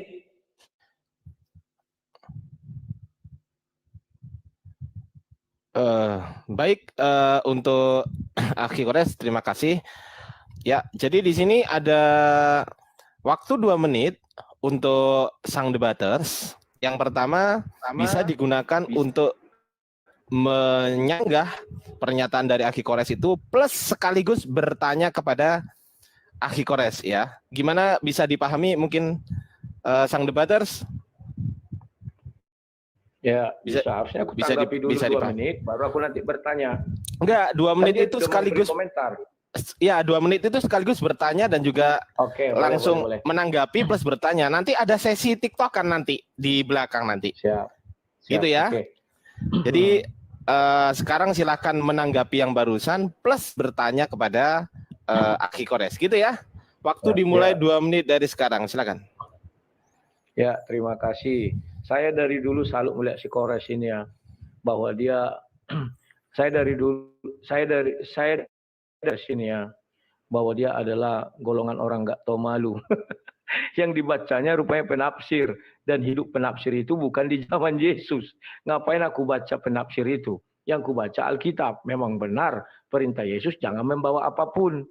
Caranya bagaimana? Mereka datang ke rumah-rumah orang, setelah itu siapa yang menerima mereka, terima katanya. Bahkan tinggal di situ. Artinya mereka dikasih makan ya. Nah, kalau dibilangnya profesor itu katanya buku suci, baru tahu saya. Nanti punya Kak Salman Rushdie juga jadi buku suci. Ya Kores ya, cobalah punya malu dikit, penafsir. Kukira itu ibaratnya bapak gereja, oke lah masih bisa kita pertimbangkan. Kukira itu rasul apa gitu, rupanya penafsir. Aku pun bisa menafsir. Oke, Kores coba kau buka nanti Sahih Bukhari 5686. Mengapa di situ Muhammad menyuruh? Kalau dalam Kristen itu sudah itu perbuatan yang sangat-sangat diulangi lagi, putus-putus tadi. Diulangi lagi, putus-putus. Ya, nanti tolong dibuka Sahih Bukhari 5686 ya. Dikisahkan Anas. Ini langsung ya. Nabi memerintahkan mereka untuk mengikuti gembalanya, yaitu unta-untanya, dan minum susu dan air seni mereka sebagai obat. Tahu cerita itu kan? Dan nanti mereka membunuh yang peternakan itu. Terus Nabi memerintahkan untuk ketika mereka dibawa, dia memotong tangan dan kaki mereka dan mata mereka dicap dengan pemotong besi yang dipanaskan. Saya ingin tahu apakah ini akhlak mulia yang dikatakan itu mencongkil mata orang atau memasukkan besi yang dipanaskan. Coba ya. Itu di Sahih Bukhari 5686. Ya. Silakan, itu aja. Sudah? Oke, baik. Akan ditanggapi sebentar. Akan ditanggapi oleh Akhi Kores selama 5 menit. Tunggu, belum dapat aku Kang. Coba. Pertanyaannya. Bukan. Nomornya itu websitenya di mana, Lai? Gimana cara aku ngirim? 56. Enggak, bacain aja. Aku bacakan ya. Iklim bukan websitenya. Websitenya sah.com. Nah. Tunggu ya, kita harus ini dulu. Karena kalau di Tazkiyah Kalau di Tazkiyah 586 ini yang apa, Ruhul Kudus itu dalam kurung Jibril. Ini 5686 ya. Jadi Betul, kita betul. harus ke data Betul, dulu. Sunan.com 5686. Tunggu ya, sabar ya. Ini gua nggak ngomong kok, aman. 5556. Nah ini ya, pasien 5686. Oh nggak ada di 56, 57. Oh ini dia. Sudah siap, Aki Kores? Belum dong. Tunggu, 5686 kan? 5678. Ya, 5686. Oke, berarti di sini. Berarti di sini nih. 5686 di medicine. Oke, kita buka dulu. Baru kita ke 5685, 5686. Ah, dapat ini ya. Nah, ini dapat ya udah. Siap? Sip. Oke, kita mulai dari sekarang. Thank you. Oke. Ya, ini kekristenan itu please gitu. Jangan bawa data. Kalian tuh bagusnya asumsi. Karena kalau bawa data ketahuan bohongnya. Kan gitu ya. Bohongnya di mana? Kalau nggak mempelintir terjemahan, kalian memotong riwayatnya. Sama seperti di sini gitu. Kan di sini katakan begini. Cuaca di Madinah tidak cocok untuk beberapa orang. Maka Nabi Shallallahu Alaihi Wasallam menyuruh mereka untuk mengikuti gembalanya dan juga untanya, gitu. Dan meminum susu mereka dan meminum susu serta kencing untanya. Nah, dalam kurung ini udah ada ini sebagai obat. Maka mereka mengikuti si gembala itu, dari the camels and drank there, dan juga unta-untanya, lalu mereka meminum susu serta kencingnya sampai sampai badan mereka menjadi sehat, dar. Udah terjawab sendiri di datanya. Apa yang ditanyain? Lalu ini setelah mereka sehat ya, lalu mereka membunuh gembalanya dan pergi membawa ontanya. Ketika berita itu sampai kepada Nabi Muhammad SAW, dia mengirim beberapa orang untuk mengejar mereka. Ketika mereka dibawa, maksudnya yang maling onta tadi, mereka memotong tangannya dan kakinya dan mata mereka ditusuk dengan besi yang panas gitu. Nah ini buat kami ini bermoral lah ya. Namanya juga maling. Kalau nggak mau disiksa jangan maling. Jangan maling lah ya. Simple itu jawabannya. Nah kayak kalau misalnya apa ya namanya tuh, jawab tuh kayak gua gitu loh, berani menjawab itu, bangga gitu loh. Lah gua bawain data tuh dari Profesor Joan Taylor, Matthew Henry, malah kabur-kaburan gitu, nggak mau mengakui, dibelokin katanya Yesus meminta donasi untuk apa, penginjilannya. Padahal Yesus meminta donasi untuk apa? Penghidupannya tadi. Tapi lain malah ini bohong-bohong kayak gua dong, gagah, berani gitu. Nah, sebagaimana yang tadi gua bawakan ya, bahwa di sini ada sebab ada akibat gitu. Yang nilai bawakan hanya akibatnya saja, tidak membawakan sebabnya. Gua nggak tahu, mungkin kalau dalam kekristenan maling itu dikasih, ketika ketahuan maling dikasih rumah, mungkin dikasih istri, dikasih mobil. Kalau maling akan mendapatkan ganjarannya gitu. Apalagi ketika sudah mendapatkan kepercayaan dari Nabi Shallallahu Alaihi Wasallam. Kalau lu mencoreng apa yang dipercayakan kepada Nabi, ya inilah ganjarannya, kan gitu. Ya, itu lah jawabannya lah. Ini mudah ini, pertanyaan mudah. Terus aku akan memperkuat juga ya dalam Islam yang tadi ya, yang lain nggak mau bahas sama sekali. Di sini dikatakan ya, ini nih akhlak tuh yang seperti ini lah, nih tangan di atas ya lebih baik daripada tangan yang di bawah. Tangan yang di atas adalah pemberi, sedangkan tangan yang di bawah adalah tangan peminta-minta. Lae, please lae, gue mengundang lae kepada kebenaran. Ya masa ada dua orang Kristen yang mengatakan Tuhannya hidup dari donasi, lae masih mengamini. Di sini udah ada lae, akhlak ini loh. Kalau misalnya minta donasi gitu, dapat kehidupan dari ngemis-ngemis, itu tangan peminta-minta dalam Islam. Gitu loh. Miskin itu dekat dengan kekufuran lae. Please, ini gue bawakan kepada lae supaya lae itu mulai tersadarkan di umur-umur lae yang sudah mulai menua. Gitu. Coba sekarang kita lihat gitu. Nabi Muhammad SAW wafat, Yesus hidup. Apa bedanya Nabi dengan Yesus di tahun 2023? Apa bedanya gue tanya? Apa bedanya? Katanya hidup. Kok sama aja kayak orang mati? Katanya hidup. Enggak, sama aja kayak orang mati. Coba, nggak ada fungsi apa-apanya. Aturan lah, kalau memang mau mengklaim Yesus hidup di sorga, ada dong sebenarnya efeknya di dunia gitu kan. Seenggaknya Uganda mayoritas kekristenan tidak kemiskinan, Burundi tidak wabah kelaparan, Liberia tidak mengalami konflik persaudaraan lah, karena sudah menuhankan Yesus. Tapi apa yang terjadi lah? 10 negara tertinggi kemiskinan di dunia itu dipegang oleh kekristenan. Kenapa? Apakah karena cara pola hidup Tuhannya yang salah? Atau memang mereka yang bebal bahwa ketika risalah Islam sudah sampai kepada mereka, mereka tidak mau mengambilnya. Coba lah, silahkan lah, coba dipikirkan lah, di umur-umur lah yang mulai di senja ini, gitu. Belum bisa ngomong lah. Selamat datang di kebenaran.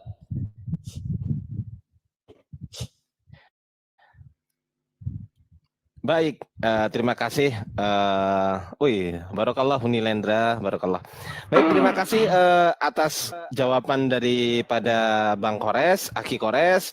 Kemudian di sini ada waktu menanggapi selama 3 menit untuk sang debaters. Apakah sudah siap sang debaters? Oh, siap terus. Oke, siap. Silahkan dimulai dari sekarang. Terima kasih. Terima kasih. Saya memang ya. Lanjut. Saya memang salut melihat. Waduh, saya memang salut melihat si Kores ini. Katanya berakhlak mulia ya. Baru tahu saya mencungkil mata orang berakhlak mulia, membunuh orang berakhlak mulia. Ya itu kan menurut dia, nggak masalah lah ya akhlak mulia ya. Ya sudahlah, kita nggak bisa melawan dan menolak ya. Kemudian ketika dia mengenai Yesus tadi, kan sudah saya jawab, kok dibilangnya belum saya jawab, ya. Kan sudah dibilang, ya. Jangan kamu membawa emas, perak dan segala macam. Maka Yesus mempertegas lagi tuh di Matius 25 ayat 35. Sebab ketika aku lapar, kamu memberi aku makan, memberi. Bukan ya. Yang kau pakai itu kitab entah siapa-siapa enggak tahu. Ya tentu aku tidak pakai itu, aku pakai Bible, ada kitab suci kami yang suci. Kok kau sukanya pakai yang enggak suci, terus kau anggap itu suci? Kan lawak. Sedangkan aku menyerang kau pakai hadis kalian. Hadis itu juga kan suci. Kok jadi kau bilang aku keluar dari jalur? Aku enggak mau keluar dari jalur. Aku orangnya sportif. Kita bicara iman, maka apa yang kau imani itulah yang kuserang. Yakni Al-Quran dan hadis. Sementara kami tidak mengimani karya Profesor Dr. Hantu Blau. Yang kami imani hanya Bible doang. Ya, kenapa sekarang kau bilang aku tidak menjawab dan tidak mau menerima profesor doktor? Ya ngapain aku terima profesor doktor? Ya, urusanku apa sama profesor doktor? Urusanku sama kitab suciku. Demikian juga kau urusanmu sama kitab sucimu, yakni Al-Quran dan hadis itu. Dan kau sudah mengakui itu akhlak mulia. Aku mau melawan apa? Kan iman kalian memang begitu. Kalau ku bilang barbar nggak enak. Karena menurut kalian itu akhlak mulia, ya sudah. Apa mau ku bilang lagi ya? Mana bisa ku ralat yang mencungkil mata dibilang barbar. Iblis saja kau buka Al-Quran. Tak sekalipun iblis mencungkil mata orang.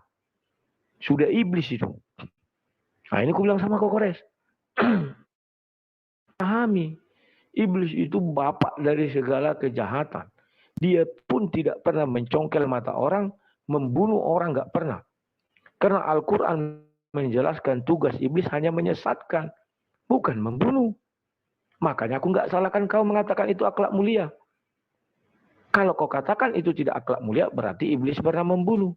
Iblis tidak pernah membunuh. Makanya kalau iblis itu membunuh, baru tidak berakhlak mulia. Karena iblis tidak pernah membunuh, maka siapa membunuh, siapa yang mencungkil mata orang, itu akhlak mulia bagi. Itu kan iman kalian. Mana bisa aku lawan iman kalian? Dan tidak bisa aku, iblis saja tidak membunuh, tidak mencungkil mata orang. Kalau iblis melakukan itu, barulah. Terima kasih.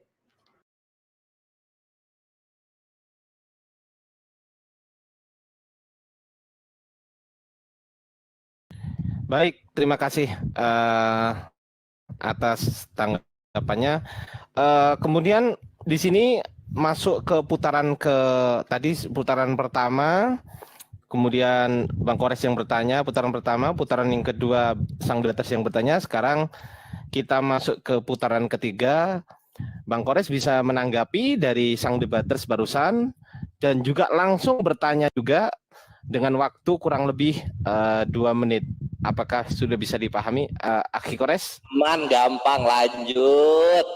Siap. Kalau sudah siap, saya mulai waktunya. Iya, Lai, jangan sedih, Lai. Ceria gitu. Ini kan data memang baru ya. Baru Kores yang membawakan data-data Yesus itu hidupnya dari donasi dan mengemis seperti ini. Baru Kores ini. Memang itu mengguncang, tapi ya itulah kenyataan yang ada ya. Ditulis oleh kalangan-kalangan terpandang dari orang-orang Kristen Eropa sendiri. Mereka udah punya profesor gelarnya. Mereka adalah penafsir biblos terbaik. Ini lihat sini. Sini lihat. Bahkan sabda, Lai. Sabda ya, lihat. Ini ini Matthew Henry dipakai sama alkitab.sabda.org. Duar, selamat datang di kebenaran, Laiku.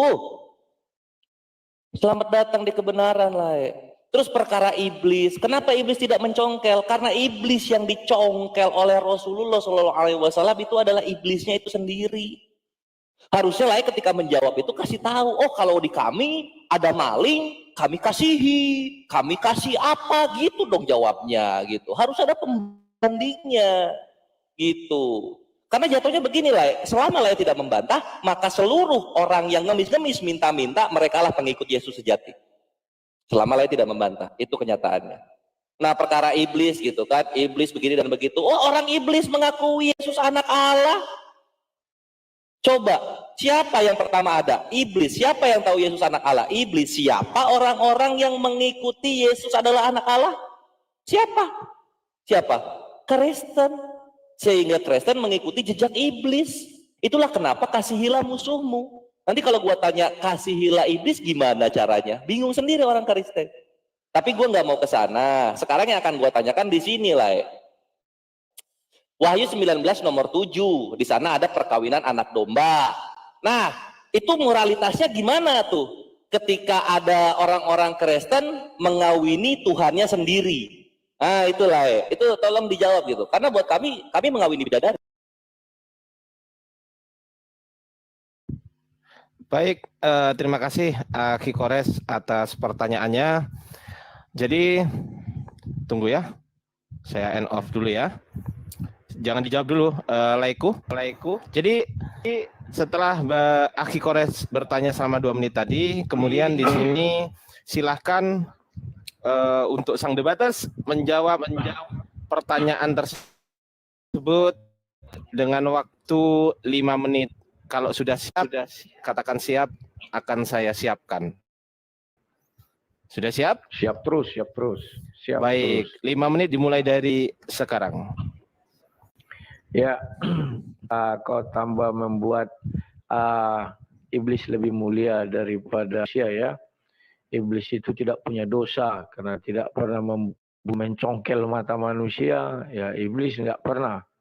Ya, terima kasih sudah selayaknya iblis itu masuk surga. Ya, karena tidak pernah membunuh. Justru yang membunuh dan mencongkel mata itu berarti mulia. Itu ajaran yang sangat luar biasa dari kalian. Aku nggak bisa membantah. Kalau dari ajaran Kristen itu sangat tidak atau bisa dikatakan biadab. Karena mata dicap gini kan biadab sekali, sakitnya minta ampun. Dari ajaran Kristen, ya Yesus itu datang dengan penuh cinta kasih. Maka kalau dahulu engkau mendengar mata ganti mata, gigi ganti gigi ya. Sekarang aku mengatakan kasihilah, itulah yang ajaran yang diberikan Yesus. Oke. Nah, mengenai pengemis-pengemis tadi kan sudah kujawab. Kau hanya menggunakan kitab tafsir. Bukanlah penafsir itu sama dengan saya. Bagaimanapun dia menafsir, saya menafsir. Kami bisa berbeda. Ya, jadi tidak boleh katakan itu oh ini dipakai dengan tafsir ini ya silakan aja. Tafsir kamu nggak dipakai ya silakan aja, saya kan punya hak. Kalau kalian kan enggak, kalau udah ditafsirin nukatsir, enggak bisa lagi kalian tafsir. Jalan lain sama Quraisy Shihab. Mereka kan sudah setara Tuhan. Bahkan penafsir melebihi Allah SWT. Kenapa saya berani mengatakan? Contoh di surah 4157, kemenak melebihi Allah SWT. Allah SWT tidak pernah mengatakan yang disalib dan diserupakan namanya Yudas. Tapi Kemenak bisa mengatakan namanya Yudas. Kalau Allah SWT. Makanya kalian lucu-lucu. Demikian juga tafsir Ibnu Katsir. Allah SWT tidak pernah bercerita bagaimana peristiwa penyalipan daripada Nabi Isa. Bukan peristiwa penyalipan. Mulai kenapa Nabi Isa. Siapa tadi yang ulang namanya? Ibnu Katsir bisa menceritakan mulai dari Raja Damaskus sampai dia bertemu dengan para Hawariyun dan sampai dia terangkat ke langit. Kan luar biasa. Allah SWT itu nggak ada apa-apanya. Jangan kalian bilang tidak ada setara dengan Allah. Melebihi Allah ada, setara memang nggak ada. Karena penafsir Kemenak melebihi Allah SWT. Bagaimana kau bisa mempertanggungjawabkan yang disalib namanya Yudas Iskariot? Firman. Baginda Rasulullah SAW juga tidak pernah berfirman. Memang yang setara dengan Allah nggak ada, melebihi Allah banyak. Penafsir Kemenak, kau juga melebihi. Kau sering mengeluarkan tafsir-tafsir yang lucu-lucu. Nah, kan gitu ya. Oke, sekarang kau mengatakan perkawinan anak domba. Itu kan sudah sering kami bilang. Kami domba itu, makanya dibilang di Alkitab kan Kristus adalah kepala jemaat. Itu hubungan suami istri kan ada dibilang. Hai suami-suami tunduklah kepada istri. Hai istri-istri tunduklah kepada suami. Hai suami-suami jangan kau sakiti hati istrimu. Hai istri-istri tunduklah kepada suami. Seperti Kristus adalah kepala daripada suami. Suami adalah kepala rumah tangga. Jadi itu pengantin wanitanya siapa? Ya umat jemaat. Pengantin wanitanya si bapak siapa? Laki-laki, istrinya. Jadi itu gambarannya itu ya Kores. Nah, apakah itu berakhlak? Oh berakhlak lah, karena kami dibawa ke surga ya. Jadi asik sekali ya. Kalian nanti masih harus menyaingi iblis. Iblis tidak jahat loh dalam Quran. Saya belum temukan kejahatan iblis di dalam Al-Quran. Minta diberi tangguh sampai hari mereka dibangkitkan. Saat itu mereka itu siapa? Hanya ada Adam dan istrinya. Sekarang menurut iman Islam, Adam sudah di langit pertama. Kapan dia dibangkitkan? Artinya iblis sudah tidak ada lagi dari dalam dunia.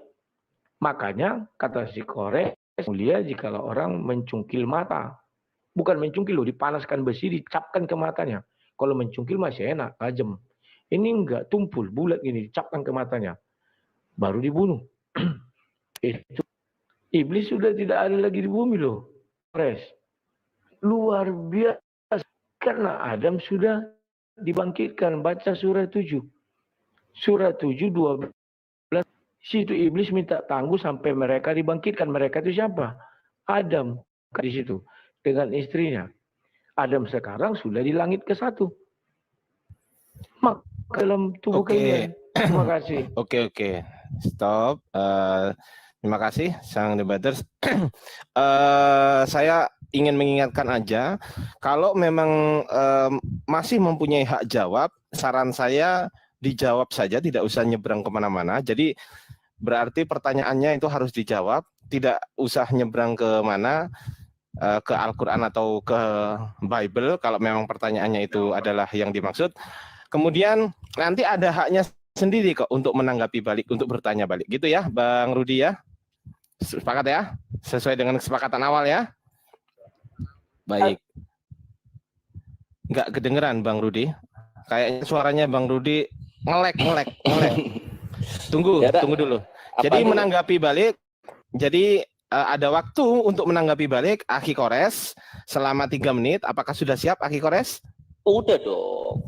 Baik, siap. 3 menit dari sekarang, silakan ditanggapi balik. Iya, terima kasih gitu. Kenapa iblis kok nggak pernah mencungkil mata gitu? Karena ini iblisnya mati di sini. Tuh, iblisnya dipotong tangannya, dicolok matanya. Ini si iblis ini. Kenapa mereka iblis? Ya karena mereka sudah melanggar dan juga melecehkan kepercayaan dari Nabi kami Muhammad SAW gitu. Ada nggak lah iblis dibeginikan dalam kehidupannya Yesus? Ada nggak? Nggak ada. Orang juru selamat di 1 Korintus 5 nomor 5 juga iblis kok di situ. Yang menyelamatkan pada hari Tuhan itu orangnya diserahkan kepada iblis. Kan gitu. Lah gimana sih? Alkitabnya sendiri kok nggak ngerti gitu. Terus perkara mengenai congkel-congkel mata gitu kan. Nah ini Markus 9 nomor 47. Dan jika merah ya, Yesus nih. Dan jika matamu menyesatkan engkau, cungkilah karena lebih baik. Nah gitu. Yesus ini lihat, ini posisinya Yesus masih minta-minta donasi dan mengemis. Kalau posisinya Yesus udah setara Nabi Muhammad, ini dijadikan nama dia ini. Ini mumpung hidupnya masih mengemis aja nih, dia cuma ngomong doang gitu. Coba dia punya pasukan. Jadi ini, biar selamat datang di kebenaran ya. Nah, berikutnya soal ini juga ya. Tadi udah dibawakan profesor, kalau misalnya nggak mau diterima ya monggo gitu. Nah soal melebihi Allah itu beginilah ya. Ketika Allah sudah berfirman, sesungguhnya berhala-berhala yang kamu seru selain Allah adalah makhluk yang serupa juga dengan kamu. Nah itu ya, lihat perhatikan di sini. Maka serulah mereka, lalu biarkanlah mereka memperkenakan permintaanmu jika kamu orang benar. Yang disebut berhala adalah yang serupa juga dengan kamu lah ya. Ya, Al-A'raf ayat 194 ini ayat favorit gua. Jadi kalau misalnya ada kelaminnya gitu kan, pakai baju, suka minjem uang gitu kan, atau suka minta kayak tadi Alaya bilang di kelenteng, nah itu berhala itu berhala itu. Dar, selamat datang lagi di kebenaran. Ini kalau melebihi, ayatnya sudah ada, dilanggar, itu baru melebihi. Gitu. Sekarang balik lagi, ini kenapa nggak dijawab? Wahyu 19 nomor 7 gitu kan. Ini moralitasnya mana ya, ketika orang-orang Kristen mengawini Tuhannya sendiri, moralitasnya di mana ini? Kok bisa-bisanya ada agama yang mempunyai pemikiran dan juga tulisan dan juga ayat suci bahwa akan mengawini Tuhannya sendiri? Ini anak domba ini Yohanes 1:29 ya. Nah itu apa nggak capek? Coba Tuhannya orang Kristen itu menggilir bergantian ya, orang Kristen 2,6 miliar dikawini satu-satu. Apa nggak capek itu lah? Kesana dijawab harusnya. Thank you. Baik, terima kasih Akhi Kores atas tanggapannya. Kemudian saya akan menyebutkan lagi bahwasanya di sini ada waktu sekitar 2 menit untuk sang debaters, ya kan? Menanggapi daripada Akhi Kores yang barusan sampaikan, menanggapi 2 menit. Kemudian silakan bertanya juga dalam waktu 2 menit tersebut. Apakah sudah siap sang debaters? Coba mic-nya dibenahin dulu dong. Sinyalnya dibenahin dulu dong, nggak kedengeran. Sinyalnya dong. Oke, tunggu. Ya, sinyalnya kayaknya bermasalah. Putus. Udah, putus. Ya. Sudah, aman? Siap ya? Tes sudah. Oke, sip. 2 menit dari sekarang menanggapi dan juga bertanya. Silakan. Kores, kau mengatakan iblis itu ya karena dia membunuh pemilik peternakan itu. Muhammad membunuh juga. Apa berarti iblis sama membunuh? Yang perampok itu kan membunuh, sudah. Kemudian Muhammad membunuh mereka. Berarti sesama pembunuh harus saling menyegali. Lawak kau Kores. Nggak tahu apa yang kau ucapkan ya. Ya. Membunuh selama pembunuh saling bunuh. Berarti iblis pembunuh dan iblis yang membunuh. Aduh. Kores, tak pernah iblis membunuh. Baik iblis itu. Dan iblislah yang menyelamatkan kalian. Kan dia minta, berilah aku tangguh sampai mereka dibangkitkan. Yang membilang kalian meminta pembangkitan Allah SWT tidak mau membangkitkan kalian. Tapi iblislah yang meminta. Oke. Kemudian kau bilang Matius 9 itu ya, betul. Itu kalau maksudnya, kalau matamu membuat dosa ya kau cungkil aja. Daripada kau masuk membuat kau berdosa, membunuh, buang aja tanganmu, betul. Ya, kalau berdosa. Oke, saya mau bertanya juga Kores ya. Kamu pernah dengar cerita, tapi nggak enak lah ya. Maryam itu yang digauli orang itu di rumah siapa Hafsahnya. Ah, udahlah nggak usah itu tanya aja lah. Apalah ya. Sulit aku membilangnya. Putus-putus lah, Putus-putus. Ini sudah bagus ya. Aku Ya, silakan. Ini putus-putus. Waktunya 5 detik, Hujan. silakan nih. Nggak apa-apa, biar aja dia. Oke, itu aja.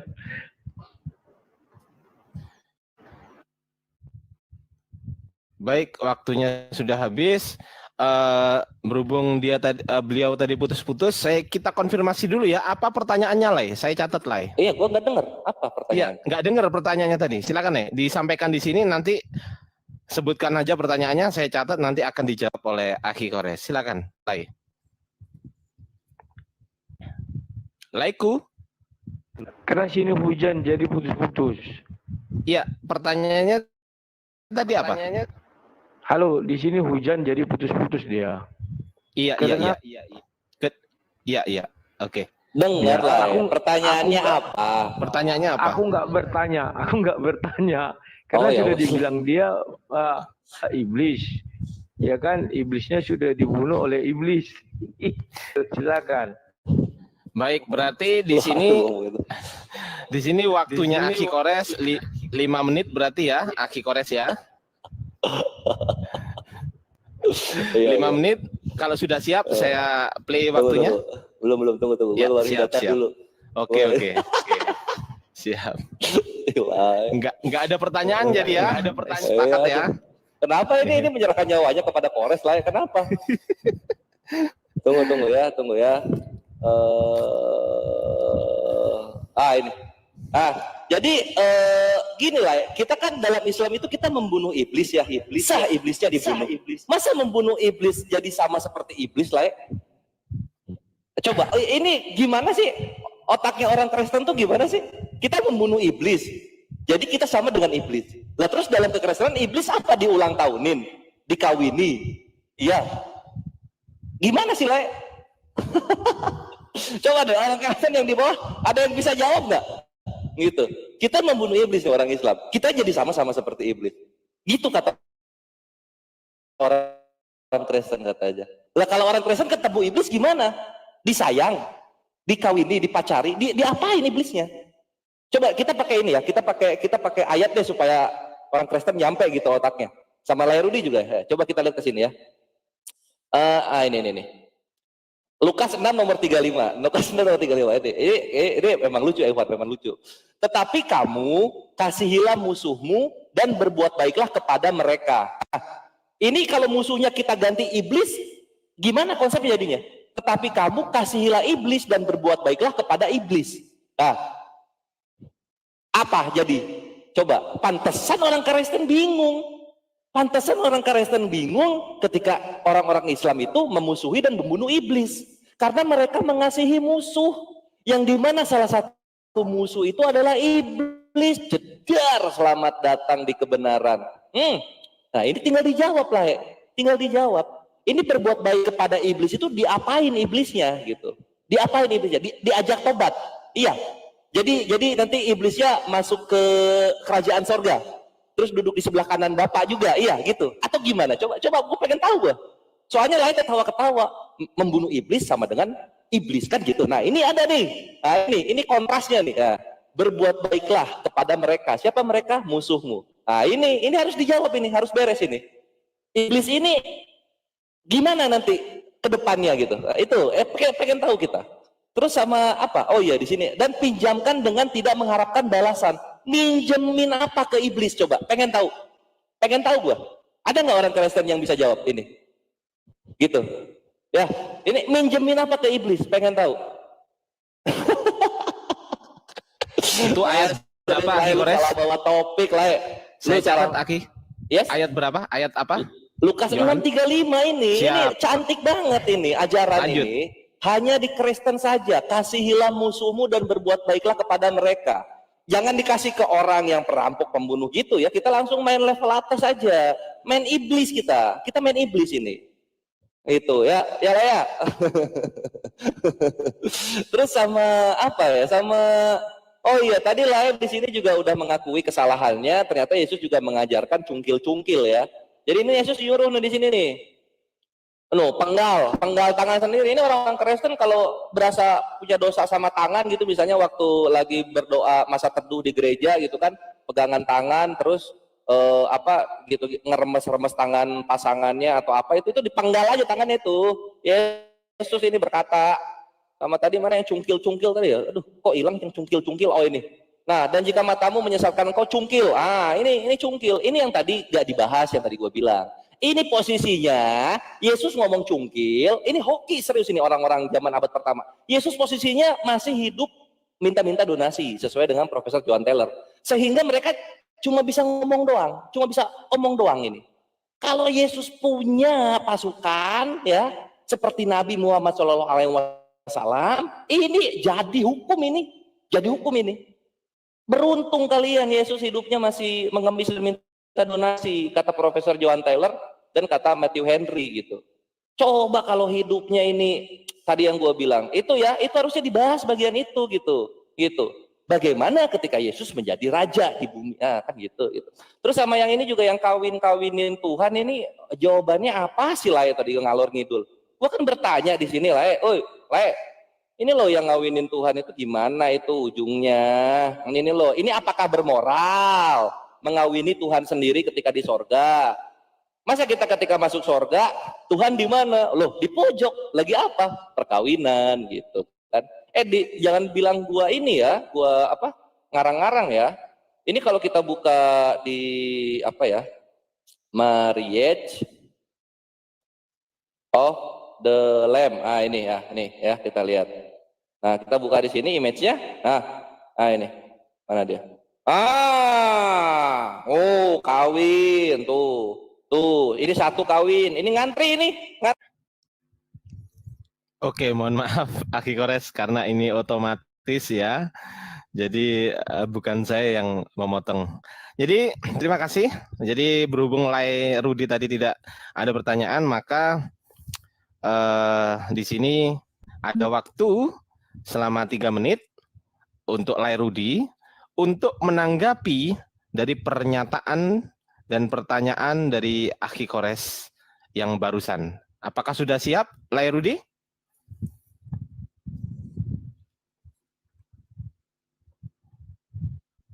Lae Rudi, monitor? Siap selalu. Oke, jadi saya ulangi pertanyaannya di sini. Yang pertama di Wahyu 19 ayat 7. Itu bagaimana moralitas Tuhan ketika mengawini anak domba itu? Mengawini itu ada kawin mengawin. Kemudian pertanyaan kedua, Lukas 6:35 ya, di Lukas 6:35 itu. Terus pertanyaan yang ketiga, meminjamkan apa ke iblis? Nah, begitu kurang lebih, betul ya Aki Kores? Iya, itu yang apa berbuat baik baik apa kepada iblis, minjem apa ke iblis gitu. Siap, saya sudah catat. Minjemin apa, sorry. Ya, siap. Jadi waktu Lae untuk menanggapi balik ini ada 3 menit, dimulai dari sekarang kalau sudah siap. Siap? Siap. Oke, lanjut Lae. Ya, terima kasih Kores. Lagi-lagi kau pelawak Kores. Suaraku kedengaran? Dengar. Aman. Lanjut. Kenapa aku bilang kau pelawak Kores, kau bawa itu? Bukan ada gambar Tuhan menggambarkan itu kan memang kau lawak. Ya, mengenai pernikahan anak domba Allah itu merujuk kepada Efesus 5:23. Karena itu suami adalah kepala istri, sama kepala jemaat. Nah, jemaat ini adalah istri, Kristus digambarkan Kores, bukan kami menikah ya. Jadi Kores Efesus 5:23 kau baca ya, sudah terpatahkan. Oke. Nah, akan aku tadi sudah bertanya, mungkin putus. Aku bilang mengenai bahan di rumah Hafsa dengan Maryam itu kan, tapi sudahlah aku bilang nanti kalian lapor. Ya, nanti kau cari tahu lah itu ya. Itu mungkin akhlak mulia juga bagi kau. Nah, sekarang kau mengatakan tentang iblis, Kores. Kan kau yang mendefinisikan. Iblisnya kan sudah dibunuh ya. Apa bedanya kau dengan iblis? Kalau kau bilang kan yang membunuh adalah iblis. Yang membunuh peternak unta itu kan adalah iblis. Sudah kau bunuh, ya kan? Berarti sesama pembunuh adalah iblis. Kan itu Kores, ya. Kemudian mengenai yang kau bilang tadi mengenai apa namanya, kasihilah musuhmu, betul. Kami musuh kami yang manusia. Ya, nah, betul kami adalah konteks itu bukan iblis yang dimusuhi, manusianya. Maka kalimatnya meminjam. Mana ada iblis meminjam? Ya, iblis itu adalah roh, jadi roh tidak bisa meminjam, Kores ya. Jangan asal ada kata mau cari remis, kau tafsirkan itu menjadi iblis. Mana ada dibilang iblis di situ, Kores? Musuh itu misalnya seteru kami, musuh si Kores, sama-sama manusia kan. Aku musuhi kau, nggak boleh, itu harus kami kasihi ya. Itu maksudnya Kores ya. Bukan berarti kami disuruh mengasihi iblis, enggak. Kemudian kau mengatakan mengenai apa tadi? Dosa sama tetangga apa ya? Satu tangan dipotong. Ya betul Kores. Demi menghindari dosa, kita memotong tangan kita sendiri. Bukan Yesus yang memotong tangan orang lain ya Kores. Bukan. Yesus tidak pernah membunuh Kores, itu baru berakhlak mulia. Yesus tidak pernah menyetubuh kulimnya, itu berakhlak mulia. Yesus tidak pernah mencungkil, berakhlak mulia ya Kores. Jangan kau bilang yang mencungkil, yang bersetubuh, yang berzina itu gak mulia. Ya, apa bedanya dengan iblis? Jadi kau nanti memuliakan iblis, Kores ya. Iblis itu berakhlak mulia. Kalau kau baca baik-baik kitabmu, iblis memang berakhlak mulia. Terima kasih. Oke, terima kasih. Saya akan stop di sini. Baik, terlepas dari sudah menjawab atau tidak menjawab, saya kembalikan lagi ke Aki Kores karena tadi yang bertanya adalah Aki Kores. Saya hanya mengingatkan pertanyaannya saja tadi. Nah, sekarang ini di putaran ke-6 ya, putaran terakhir. Ya, di sini Aki Kores bisa menanggapi dari Lairudi tadi plus bertanya kepada Lairudi, begitu ya. Waktunya kurang lebih 2 menit. Apakah Aki Kores sudah siap? Ya, tunggu ya. Aku kasih data dulu. Aduh, Lairudi apa ya? Makin kesini makin lemah ya. Memang harus regenerasi. Ini kasihan dia. Habis loh. Oke. Ya, jadi itu mengenai Maria Kiptia adalah wanita yang merupakan hamba sahaya dari Rasulullah Shallallahu Alaihi Wasallam, dan hamba sahaya itu diperbolehkan digauli, istrinya aja yang cemburuan. Contoh, nih di An-Nisa ayat 24 dikatakan, dan diharamkan juga kamu nikahi perempuan yang bersuami kecuali hamba sahaya perempuan yang kamu miliki sebagai ketetapan Allah atas kamu. Ini jawaban. Gue nggak pernah asumsi gue. Nih hamba sahaya boleh dikawini di dalam Islam gitu. Jadi hukum perbudakan itu tertidur. Nanti kalau perperangan terjadi lagi, ya itu hukum perbudakan sudah ada diaturnya gitu. Sama seperti saudara sepupu kita Yahudi di Keluaran 21 nomor 10. Jika tuannya itu mengambil perempuan lain, ia tidak boleh mengurangi makanan perempuan itu, pakaiannya dan persetubuhan dengan dia. Dan selamat datang di kebenaran. Yang berbeda beginilah, yang berbeda ya. Harus diketahui lah ya. Di abad pertama, bukan yang mempunyai hamba sahaya dan poligami yang tidak bermoral itu. Tapi ya lah ya, tapi adalah orang yang tidak kawin. Nah, orang yang tidak kawin itu terkutuk dia lah ya. Ini aja di sini. Nah, di sini. Nah, di sini ya. Ketika sudah mencapai umur 20 tahun, ini Kidusin 29b, yang Maha Kudus, yang dimuliakan namanya, duduk dan menunggu si pria sambil berkata, kapan dia kawin? Ketika dia mencapai umur 20 dan tidak kawin, maka Tuhan berkata, biarkan tulangnya bengkak. Dalam kata lain, dia terkutuk dan Tuhan tidak mau lagi peduli dengan dia. Coba dipikir-pikir, cocok nggak ini? Cocok nggak ini sama Kristen ini? Cocok. Berapa orang Kristen yang tidak kawin? Kita hitung. Yesus, Paulus tidak kawin. Yesus sama Paulus tidak kawin tuh. Untuk Yahudi itu adalah tidak bermoral. Baik, terima kasih atas pertanyaannya Aki Kores. Semoga Bang Rudi, Lai Rudi tadi mencatat pertanyaannya. Jadi waktu menjawab untuk Lai Rudi adalah 5 menit. Saya akan mainkan waktunya ketika Lai Rudi sudah siap. Tes, suaraku udah kedengaran? Kedengaran? Gimana sekarang? Siap dong. Oke, lanjut. Lai Rudi silakan menjawab sesuai dengan pertanyaan yang diajukan oleh Aki Kores di akhir putaran ini. Setelah itu silakan TikTok, gitu ya. Lanjut. Oke, terima kasih Kores, lagi-lagi kau tanggapan yang sangat luar biasa ya. Aku tidak bisa menghalangi Kores menikahi, nggak tahu saya hamba sahaya, entah apa kawin ya. Kalau di dalam Bible kamu bilang perjanjian lama itu datang, harusnya ada perubahan setelah kedatangan manusia-manusia yang, tapi tambah lama ada manusia gitu ya, bahwa kita tidak hidup lagi di zaman berkan masih ada, kan itu masuk di akal sekali ya kawan-kawannya. Kalau yang ada nggak bisa membantah karena imannya begitu uncit yang bukan istrinya, katanya itu nggak bisa kita tolak, nggak bisa kita bantah, takut keimanan ya. Yang bagi Kristen itu tidak masuk akal, apalagi kita Kristen pengikut tidak ada menggauli budak ya atau tanpa syarat. Ini kenapa punya aku nih? Nggak bisa apa yang terjadi ya? Nah, jadi kawan dan kemudian dia tetap tidak kawin katanya ya.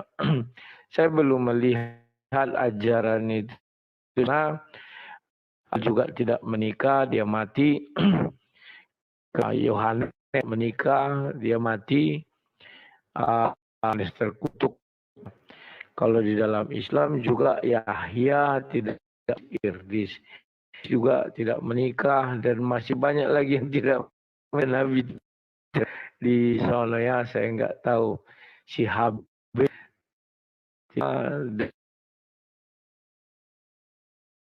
tidak tahu siapa istrinya di Al-Quran kan, menikah dan tidak diceritakan siapa istrinya, tapi memang ada ayat beberapa ada disuruh untuk menikah. Tapi ya, kalau dia mengatakan itu satu terkutuk, ya biarin saja. Apa yang terjadi ya? Kok punya aku ini muncul entah. Tapi kita patut sini sangat asik dan mengasihkan ya.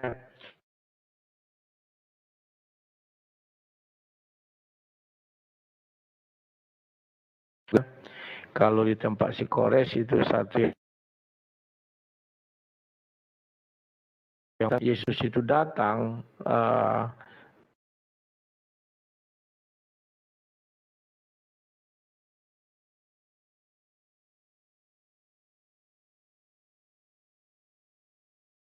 jadi itulah yang kita saksikan sekarang.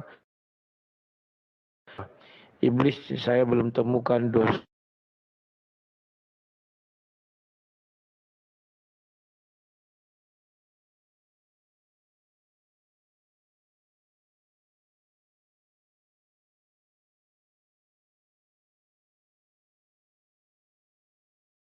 Lai, suaranya nggak ada, Lai. Laiku. Cek. Lai. Lai Rudi. Suara saya dengar nggak teman-teman di bawah? Kalau suara saya. Lai Rudi. Oh, dengar Bang. Dengar suara saya. Suaranya Lai Rudi yang nggak kedengeran nih. Setelah ini silakan bertiktokan dan saya akan menaikkan teman-teman Muslim dan teman-teman Kristen yang lain. Aduh, keluar kayaknya. Mungkin ini aku nanggepin dulu dong. Closing statementnya kapan? Iya, setelah ini nanggapi 3 menit, tapi saya belum menaikkan yang lain, tenang aja, santai aja. Oh, Enggak, maksudnya tadi Lairudi nggak kedengeran gitu loh, Akhi. Nggak kedengeran. Nah, ini harusnya setelah Lairudi, nah ini Akhi Kores kan menanggapi selama 3 menit kan gitu. Yes. Tapi dianya kemana gitu loh. Nggak tahu Lairudi kenapa ya? Kok kayak apa ya? Kayak mulai lemah dan sakit. Ini tanda-tanda Coba dapat hidayah kita nih. naikkan lagi. Lairudi, monitor. Nah, ini udah naik. Lairudi, ntar dulu aku matiin dulu ya ininya. Coba Lairudi bisa kedengeran nggak suaranya? Lairudi? Iya bisa. Tadi kayaknya sinyalku tidak bagus, terkeluar aku. Oke, saya kasih waktu saya kasih waktu 2 menit. Setuju Akhi Kores? Boleh. Iya. Ya. Ya, setuju ya. Oke. Oke, saya kasih waktu 2 menit. Tadi Lairudi kayaknya suaranya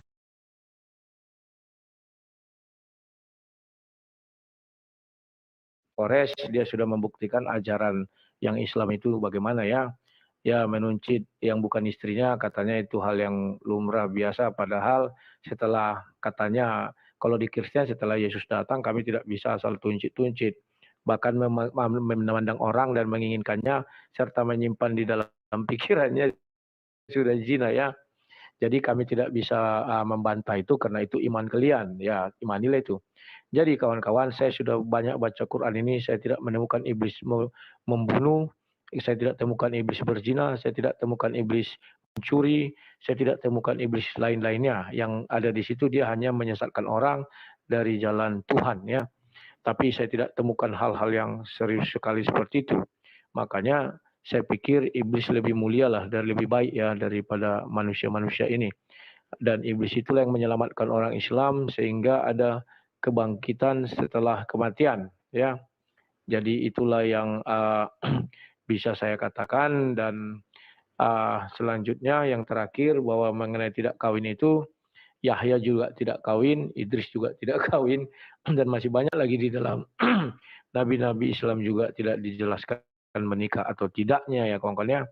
Jadi malam ini saya berterima kasih kepada admin dan juga kepada si Kores yang mengatakan ya ciri-ciri akhlak mulia, ya membunuh, pokoknya melebihi iblis lah. Terima kasih, itu aja yang bisa saya sampaikan. Masya Allah, baru sedikit. Saya suara saya agak kecil itu gara-gara saya lagi di perantauan. Kalau kuat nanti didengar orang dilempari saya. Silo-silo aja, silakan. Baik, kita kembalikan kepada Akhi Kores. Akhi Kores, monitor. Masuk. Sudah siap dengan datanya, Akhi Kores? Oh iya dong, udah siap dong. Baik. Tunggu satu lagi. Tunggu. Siap.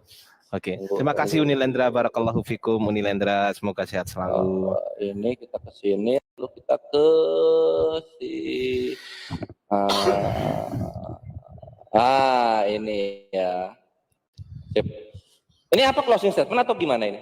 Ini terakhir menanggapi balik, belum closing statement. Ini hanya menanggapi balik. Setelah itu nanti Bang Rudi closing statement, terus Akhi Kores. Gitu. Lanjut. Ya, jadi gini loh lah posisinya ya. Yesus itu memang nggak ngebunuh orang, tapi kan dia yang nyuruh-nyuruh, kan gitu. Dia yang nyuruh-nyuruh gitu. Lihat pribumi Kanada, pribumi Australia, pribumi Amerika, habis semua. Oleh siapa? Para penyembah Yesus yang kudus ini. Itu diterima kenyataannya. Lalu terus tidak nikah, ya memang nggak nikah. Yesus itu langsung kawin dia nggak nikah, dia langsung kawin, gitu kan. Makanya di sini katakan nih, ini grup BibleStudy.com ya, di sini katakan kita yang dikenal sebagai orang Kristen telah mengambil nama suami kita. Siapa nama suami kita? Yesus. Nah di sini yang gua nggak sukanya gitu. Lu kalau tahu lu memang akan mengawini Tuhan lu di sorga, kenapa lu tidak menyarankan Tuhan lu itu kawin aja di dunia gitu? Jadi nggak kebablasan gitu loh. Bayangin kawan-kawan Kristen, 2,6 miliar dikawini itu, 2,6 miliar akan mengawini Yesus. Kapan beresnya itu, bre?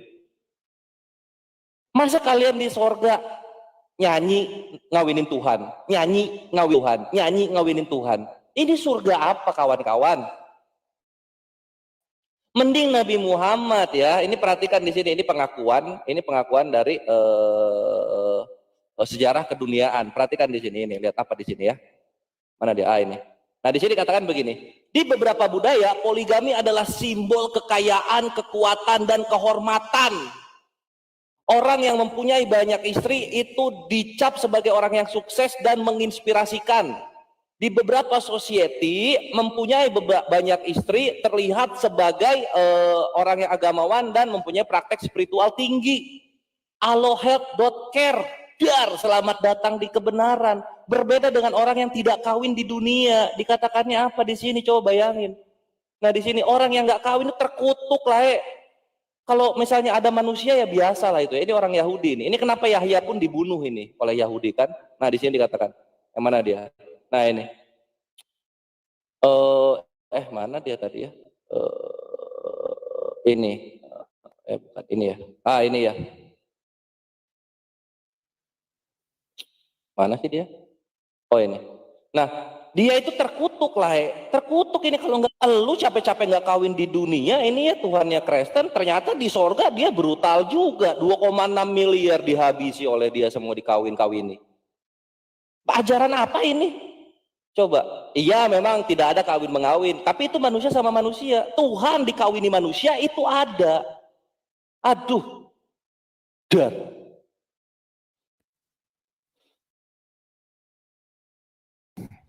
Baik, karena waktunya sudah habis dan juga sesuai dengan kesepakatan awal, 6 putaran sudah selesai. Sekarang saya akan bertanya kepada masing-masing pemateri, Aki Kores dan juga Lai Rudi, apakah mau dilanjutkan secara TikTok atau bagaimana? Silakan.